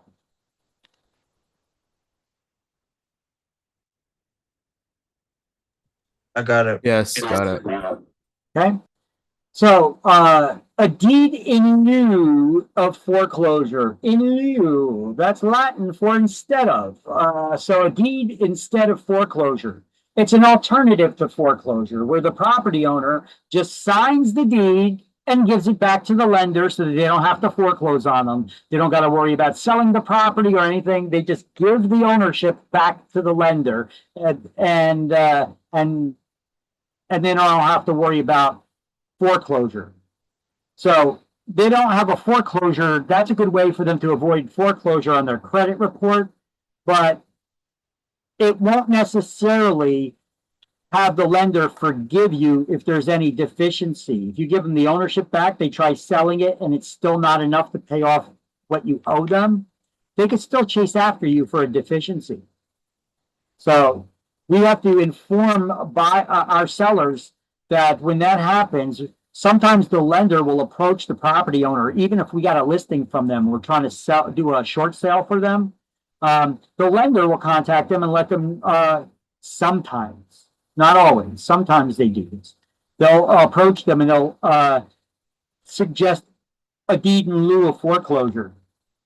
Just have the seller sign the ownership back over to them. However, we got to warn the owner about this and explain to them what their options are now, but tell them that they should have their attorney explain it to them. Because this is known as friendly foreclosure because it's by an agreement rather than through the court system. That's why it does not show up in their credit report that they got foreclosed on. They simply sign the ownership back to the lender, the lien holder. However, if that happens, if they did have any equity in the property, they're giving it up. They're not getting it back because they gave that up to the lender. Now the lender is taking the risk here because the foreclosure would have wiped out any other liens. And if there are other loans, additional liens on the property, the disadvantage to the lender is they may be taking the ownership of the other liens that don't get wiped out because there never was a foreclosure. So they would have to pay them. And if the lender manages to resell the property within 90 days, they could get a deficiency judgment against the mortgagor who defaulted on the loan if there's not enough equity to pay off what's owed. However, if there is excess equity, then the owner equity than what was owed by to the lender, the borrower surrenders all rights to it, and the lender just keeps that as additional profit. All right, now short sale, I already explained to you what that is. That's where the lender agrees to be shortchanged. When you sell the property for less than what's owed on it because the property values are down. And the lender agrees to it because, hey, if they have to go through foreclosure, what are they gonna do? They're gonna list it and sell it just like you are right now anyway, and you're only gonna get whatever the market value, whatever the market will pay. So they agree to being shortchanged because it'll allow a quicker sale and a quicker recovery of the property and the sale to get some money back as much as they could. Whereas foreclosure is a long, drawn out, expensive process. So they would agree to that short sale. Now, a deficiency judgment, I kept bringing that up. What is that? It's when a court orders to repay a shortfall of the repayment of the debt, the amount that is owed. Let's just say you get foreclosed on, you owe, your property's worth $300,000, you owe $400,000, right? The property sells for $300,000. You're deficient in paying back the lender the $100,000 difference. So you have a deficiency of $100,000 in what you owe them. So the lender could get a deficiency judgment against you and chase after you for the $100,000. However, in short sales, when we do short sales, we negotiate that they will sign off that they won't chase after you, that it's paid, settled, less than full amount owed. Some lenders may not, but we tell them do it anyway. Do the short sale anyway. Because if they agree to the short sale, even if they say we're not going to sign off that we're not going to chase after you, do it anyway. Because now what was owed to them, it's not secured by anything. There's no real estate, there's no nothing. And how are they going to collect it from you? Okay. So they get a deficiency judgment. Unless you buy another house that they could put a lien on, which is unlikely to happen anytime soon. Right? It's written off. And REO stands for real estate owned. Those are bank-owned properties. They've been foreclosed. They're owned free and clear now by the lender. No other liens on them. No other loans on them.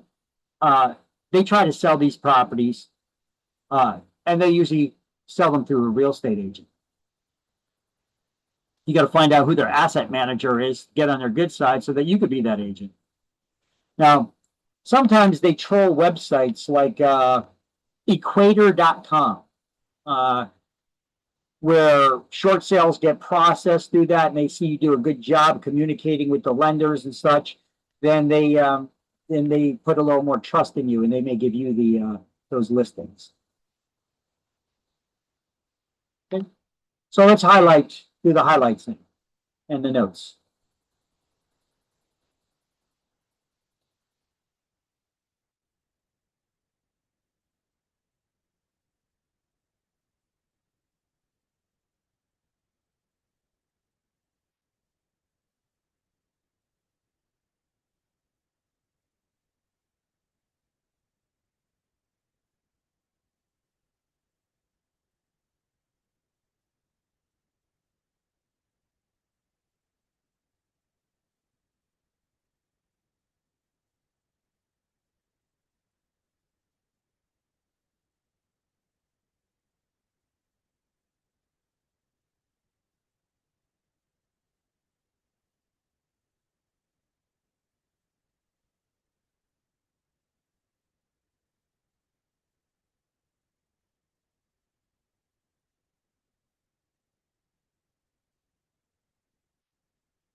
Done.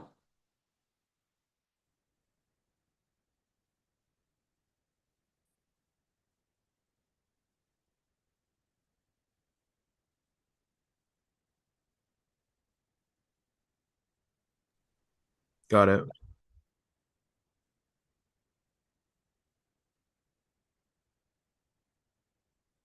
Everybody good? Guess. Okay. So now comes up those videos I told you about. Let's watch these. They're about the using that strategy of saying produce the note, and then I have some just explaining the whole process about what goes on with foreclosure here, and these produce the note strategies. So let me just set up and play the video.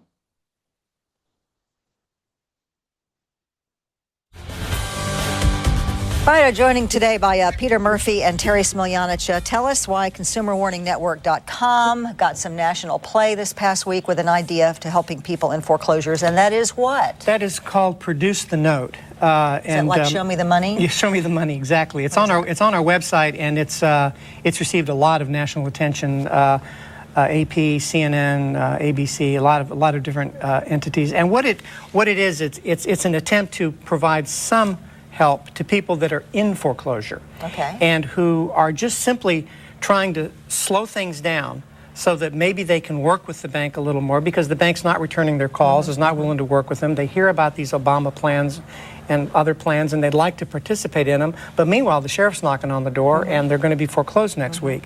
Well, what we talk about on our website is the idea of a simple request to the lender who's suing you. It's saying, let me see the note.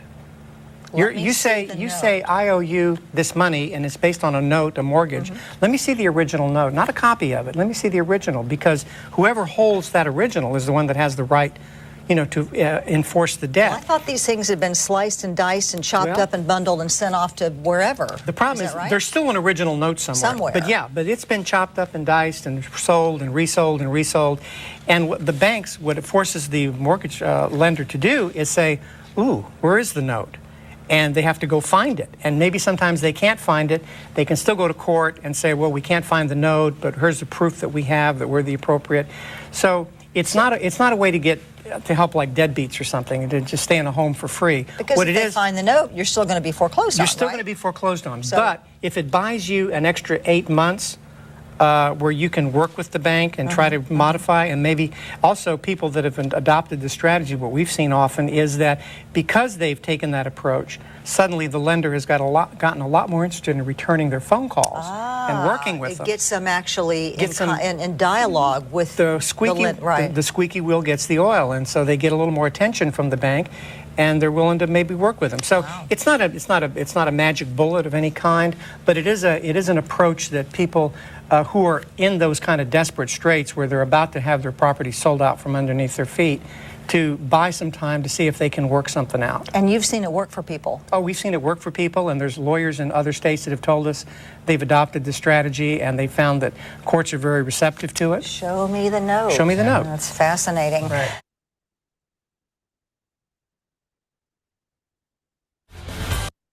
And hear about this one. Hello, I'm Angie Moreski. The important question now is, how can you use the Produce the Note strategy to help you save your home? Attorney John Yanchunas is joining us today to help give you some tips on how to proceed. John, thanks for joining us. Thank you. Well, first question here, is this something that anybody facing foreclosure can use? Everybody should use it. Everybody should put the lender to the task of establishing that it owns the debt that it claims that you owe to it. Now, is there a good indicator? I noticed as I've looked through some of the mortgage foreclosure complaints that the lenders file with the court, some of them actually have these counts in them that say reestablishment of note, and then the wording is actually the mortgage note has either been lost or destroyed, and the plaintiff is unable to state the manner in which this has occurred. They're admitting that they lost or destroyed the note. Well, obviously that's the best sign available that the lender doesn't have the note mortgage any longer. So if you see that, or if you want to just try Produce the Note strategy, what's the first thing you should do? Request through discovery that instrument be produced to you. Once that's served on the lawyer representing the plaintiff's lawyer has got to respond within 30 days with the document requested. If it does not, then the consumer needs to go to court and ask the court to compel the plaintiff to produce that document. So literally a letter or a document that you send to the court, and we'll have a template on the website to help people through that process. And why is that so important, to prove what? Well, it's important to prove that the lending institution that is suing you on the note or to foreclose your home is in fact the owner of the debt. The lending institution which originated the note and mortgage, the debt, may no longer be the owner. It may have transferred it to another institution, which in turn may have transferred it to another lending institution, and so on and so forth. And you should also be careful looking at the fees and penalties that they're rolling into this request. Is that right? That can be collected like property inspection fees, late charges, but so frequently we found that some lending institutions collect sums of money which are simply made up. They're, I think, designed to increase the lender's bottom line. For instance, a foreclosure fee, a pre-bankruptcy fee. So keep an eye on all those fees which may be unfair and unwarranted. Absolutely. In fact, you should ask the lender for proof that that sum of money was paid. Obviously, if you're behind in your mortgage, this is not a way to just get your house for free. What are we trying to do here? Well, it gives the consumer leverage or buys the consumer time to work out with that lending institution a repayment plan of the arrearage or the default. Do you think judges will be receptive to this? Oh, absolutely. I've tried it many times. I've done it for many years. Judges expect lawyers and parties who come before them to adhere to the letter of the law. So if I'm the homeowner and I end up before a judge, what do I say? What's my plea? Well, what I want is the lender to produce the original note and mortgage. If they cannot, then put them to the task of establishing why they can't, and that they are in fact the owner of the note and mortgage. And of course, more importantly, or just as important, that every element of the debt that the lender claims that the consumer owes is in fact owed. And the ultimate goal here is perhaps to get the lenders to be more receptive to negotiating fair terms so that a homeowner can actually stay in that home and keep their home. Absolutely. The whole concept of equity, which is the principle which allows mortgages to be foreclosed, is a concept of fairness. And one of the most important principles in equity is equity abhors a forfeiture. That means that property that secures an obligation should not be forfeited unless the letter of the law has been followed.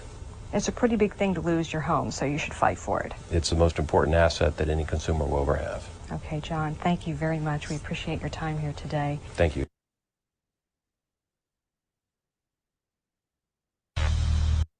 And here's where they actually implemented. They show you an attorney. With so many people losing their homes, this report from 7 on your side can help. You could be able to freeze a foreclosure by saying 3 simple words. Michael Finney is here tonight with what they are, and Michael, why they might work for you. Yeah, the idea is really pretty simple. The homeowner saying to the lender, produce the note. Now, that's legal shorthand for prove I owe you the money. American mortgages have been sliced and diced, bundled into complex financial vehicles, then sold around the world. I think the note has been sold on so many times, and they've become very sloppy with their paperwork. It could be on a dumpster somewhere, for all I know. And for all the banking and financial managers know, too. And that's becoming a safety net for homeowners. If the loan servicer can't prove they're collecting the money legally, the homeowner is off the hook, at least temporarily. We've never seen a company produce the original note yet. Attorney Chris Hoyer. You hear what he said? Can't prove they're collecting the money legally. The homeowner is off the hook, at least temporarily. We've never seen a company produce the original note yet. Attorney Chris Hoyer set up this website offering consumers advice and paperwork to pursue a produce the note strategy. In Florida, the strategy is forcing lenders to stop proceedings, buying homeowners precious time. $100 going twice. But it has apparently never been tried here in California. Till now. They saved our house. She's the one that works day and night, day and night, day and night on this house. See, we don't understand none of this. She's the one that did it. That's Isabel and Richard Caparelli. This is their home, and attempting to save it, Deborah Caparelli, their daughter-in-law. A different Florida attorney helped her by email. First, he said, have your bankruptcy attorney file an amended schedule listing this property as unsecured. Okay? Unsecured means that Saxon, the servicer, would have to stand up and say, it's secured. We have the note. The Caporale's attorney, Mark Voisnat, did that, allowing him to then say, produce the note. And today, the Caporales went back to court, hoping to be the first in a long line of homeowners successfully using the produce the note strategy in California. The judge gave us more time, and it seemed that they can't find the note yet. So we got hopes, lots of hopes. Nothing was decided today, but the note has still not been produced. They claim they have it, but I have no proof that they have this note. And so you would think by now, it's been almost 3 months, they would have pulled out a copy if they had it. A recent study has found those documents are being lost an astounding 40% of the time. Now, even without the note, the banks can eventually collect if they can prove they have the legal right to a note and they can have another one issued. But that takes time, and for many in foreclosure, time is needed to straighten out their financial situations. Well, produce the note. Produce 3 the words. note. It Yeah. could save you some time. Yep. Thanks, Michael, very much. Interesting stuff, huh?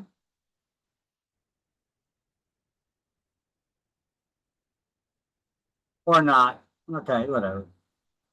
With so many. Have you guys take a look at this? Take a look at this case here. This is interesting. This is an interesting one. Check out this lady. Having the knowledge and implementing it can be very useful for you. This lady here, she used the produce the note strategy along with a lot of others, having a lot of information. She managed to delay her foreclosure for 25 years. That's the longest known foreclosure in history. She knew her rights. She knows what the lenders are required to disclose and the information they're required to use, to give. Lenders were required to provide, and when along with a host of other info and tactics to use successfully against the lenders who tried to foreclose on her for years. They called it the foreclosure from hell. So the 25-year foreclosure from hell, banks now feared Patsy Campbell, who hasn't made a mortgage payment in her house since 1985. An investment group finally was able to foreclose on her in 2010. As of 22, I did a little research and found out she was still alive at the age of 84. Bless her. So Patsy Campbell, a retired insurance saleswoman, has been fighting fighting the foreclosure for 25 years. It's a mortgage foreclosure case on her Florida home. She'd been living in her house, a 2-story on a half-acre in a tidy middle-class neighborhood in Central Florida, since 1978. The last time she made a mortgage payment was October 1985. Her foreclosure case outlasted 6 lenders and seen 7 great-grandchildren born. Miss Campbell has been able to keep her house protected by her 105-pound pit bull named Dodger, and a locked, rusty gate advising visitors to beware of the dog. She's challenged her foreclosure on the grounds that her mortgage was improperly transferred between banks as they sell those loans back and forth, and other federal agencies. That lawyers for the bank had waited too long to prosecute the case. That a Florida law that shields her from all her creditors, and for dozens of other reasons she used. She tied them up with red tape and paperwork like they do to you. She has met every attempt by the lender to repossess her home with multiple appeals and counteractions, burying the plaintiffs facing her under piles of paperwork. That's great. According to the Wall Street Journal, Robert Summers, who represents the current owners of her mortgage, they called it the foreclosure case, calls the foreclosure case every lender's nightmare. Now, I rebuilt this story from all these other bits that I could find here, because I wasn't subscribing to the Wall Street Journal, I get it, so I got it from here. All right, so that's an interesting case there. How about this one? I'm going to show you this because New Jersey has very similar laws to this. So also, if you're going to be involved in property management, we had somebody say they wanted to be in property management. You may want to pay attention to this as well. New Jersey has like I said, very similar laws to this one. This woman was foreclosed on by her HOA, which then buys her condo at an auction for $3.25 and then sells it for $1 to the attorney who did the foreclosure and then splits the profits. Something don't seem right there, but let's watch this. This is something.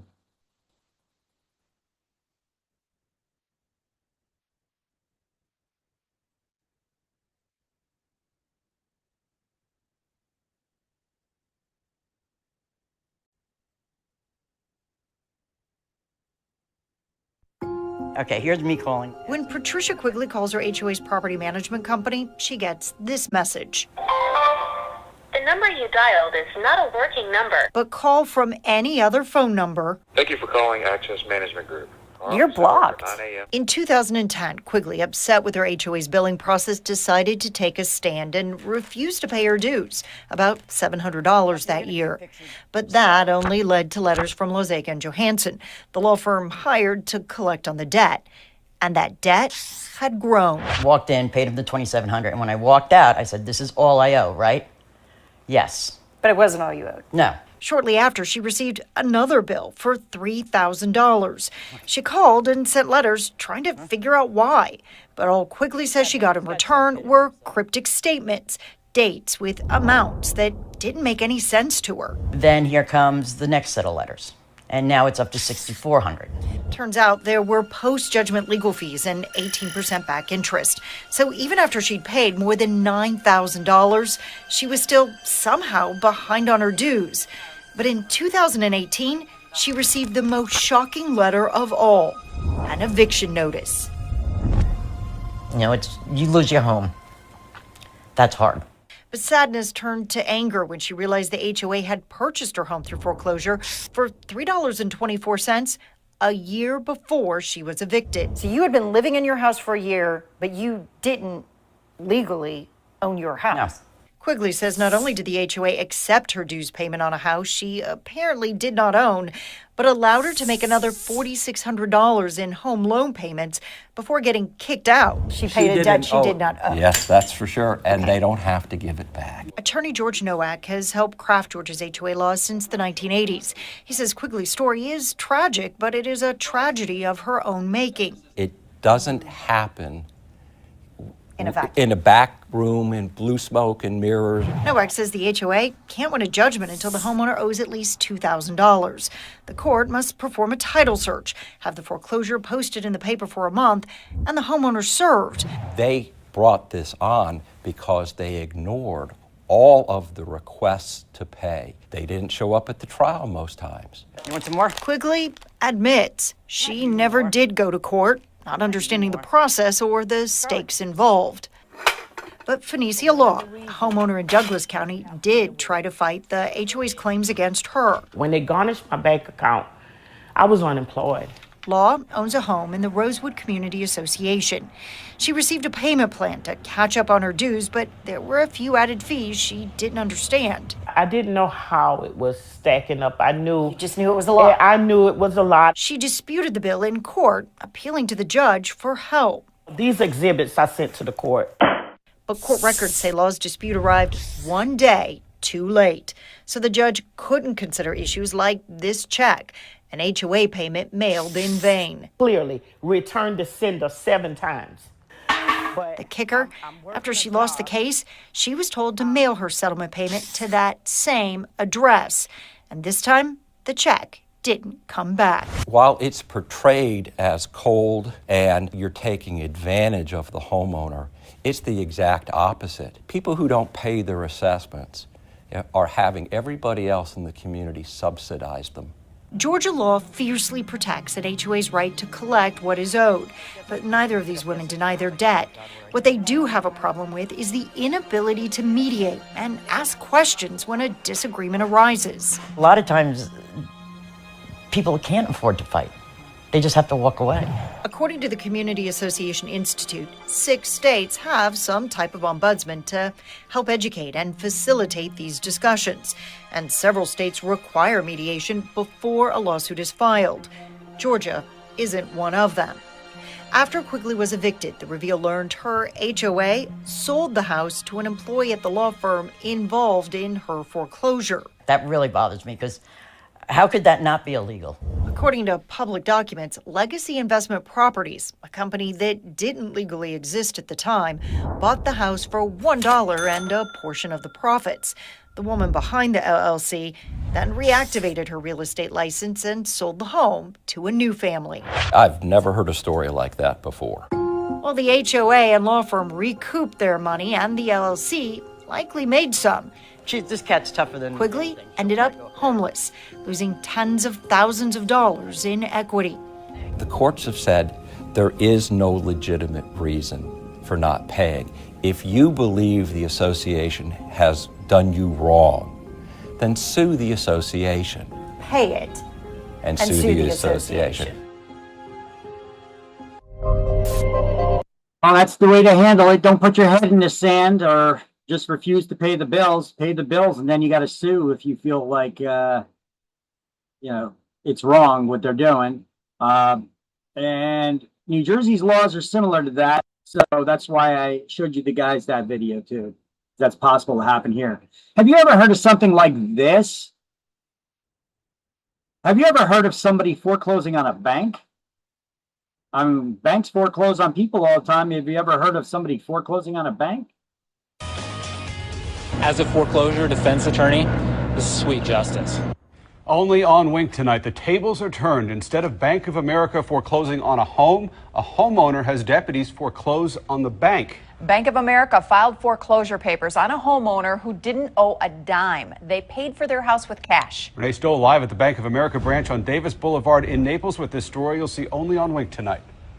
This is about a family who fought back and won. Their foreclosure nightmare started when they bought a house in the Golden Gate Estates owned by Bank of America. Like you said, they paid cash, so they never had a mortgage. Well, Bank of America fouled it up somewhere along the lines and actually tried to foreclose on the family. And what happened today, you're just going to have to see to believe. Movers, a truck, and an armed deputy, all while a nervous homeowner stands by and waits. This is normally what you'd see when a person's being foreclosed on and their property seized by a bank. But today, it's the other way around. They've ignored our calls, ignored our letters. Legally, this is the next step to get my clients compensated. A Collier County judge said Bank of America had to pay Maureen Nairges and her husband's legal fees after the bank tried to foreclose on their Golden Gate Estates property, but they paid cash. The courts agreed they never had a mortgage to begin with. After more than 5 months, the bank still hadn't paid up. So the homeowner's attorney did just what the bank would do to get their money, seize their assets. I instructed the deputy to go in and take desks, computers, copiers, filing cabinets, including cash in the drawers. Outside the bank, several deputies stood by with movers ready to start hauling out the bank's office supplies and furniture.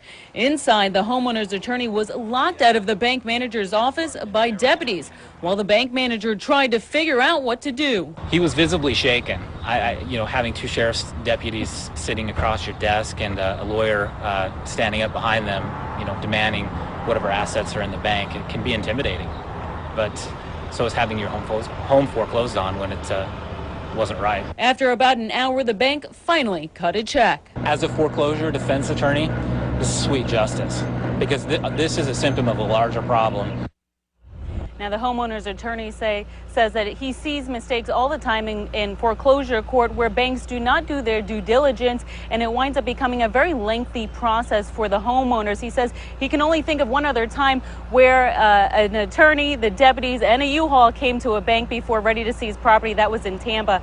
As far as Bank of America, they issued a statement saying that they apologize for the wait on the payment. They issued a notice to pay from the attorney that was working on the case on their side, but they didn't know the attorney went out of business. We'll be reporting live here in Naples. Renee Stoll, Wink News now.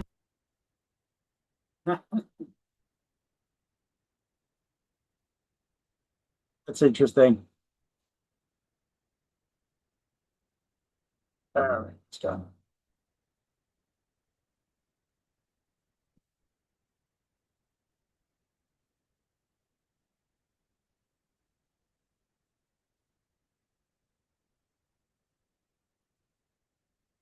All right, let me just close that out.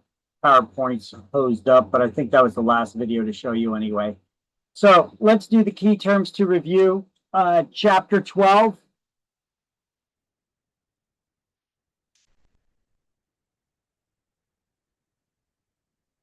There is one key term to review for this chapter. Lender. Doing the key terms to review, chapter 12, page 264. Lender.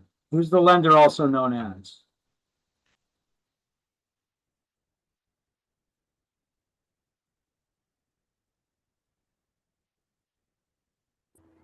Mortgagee. The mortgagee. 11 is A. Pledging of property as security without surrendering possession of that property.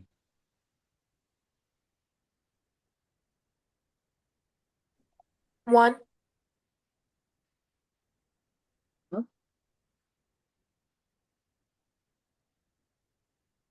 Pledging property as security for a debt without surrendering possession of that property. Hypothecation. I say. Hypothecation. Yes, hypothecation. 9 is B. A mortgage loan is an example of hypothecation. You're pledging your property as security for the loan, for the debt, but you're not giving up that property. You're not surrendering the property. You're keeping it. You're living in it. So 9 was B. A written pledge of real estate as security for the loan. What's the pledge, the promise to pay? The mortgage. 10 is C, the mortgage. Property acquired by lenders. What do you call those bank-owned properties? REO property. It's an REO, real estate owned by the lender. 15 is D. Clause ensuring that after repayment, lender has no claim on the property. Because you paid it off. You managed to defeat it. Clause. The what? Alienation clause. No, the. You paid off that loan. You defeated that loan. Defeasance. The defeasance clause. 5 is E. Correct. The borrower's statement of how much remains on the mortgage debt. What's that statement the borrower signs confirming how much remains on the debt, what their original loan amount was, the interest rate, the rate of repayment, the terms, etc. Estoppel. The estoppel certificate, 7 is F. A court order that the borrower pay money lost by the lender after foreclosure. Deficiency judgment. Quigley Poser HOH Property Management Company. Sorry about that. Things started playing again. Close that window out. All right. Court order that the borrower pay money lost by the lender after foreclosure. Deficiency judgment. Yes. 6 is G, deficiency judgment. Borrower. Who is the borrower?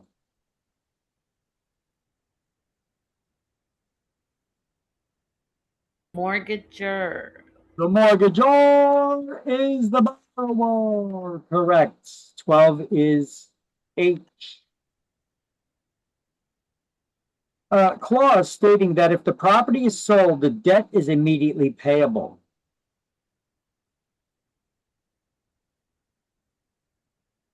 If the property is sold, the debt is immediately due, owing, and payable.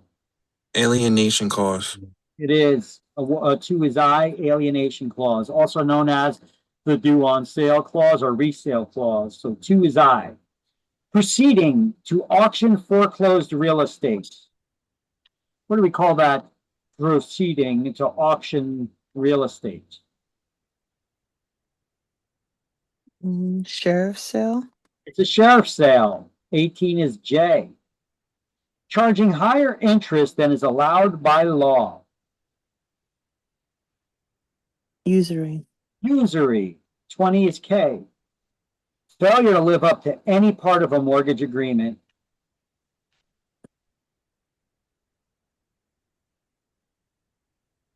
Default. Default. You are now in default is correct. 4 is L. Lender's statement that the debt has been repaid in full.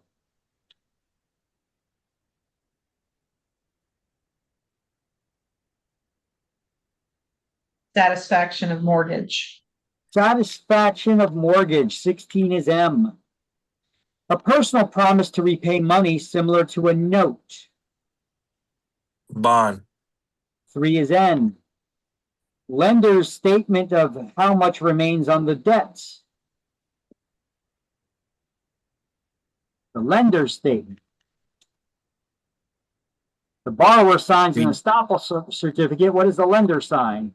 Confirming the same information. Reduction certificate. It's a reduction certificate. 14 is O. An arrangement by which the mortgage holder gives up their priority. The lien repayment. Subordination. The subordination agreement, correct. 19 is P. To seize and sell property that's pledged for a debt. Foreclosure. Foreclosure. 8 is Q. A clause stating that in case of default, the whole debt's immediately payable. Acceleration clause. 1 is R, the acceleration clause. A document given to purchasers of foreclosed property.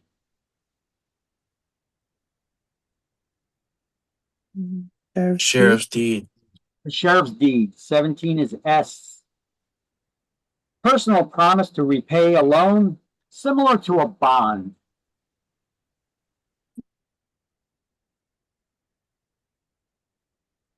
No. Note. 13 is T. It's a note. And that concludes chapter 13.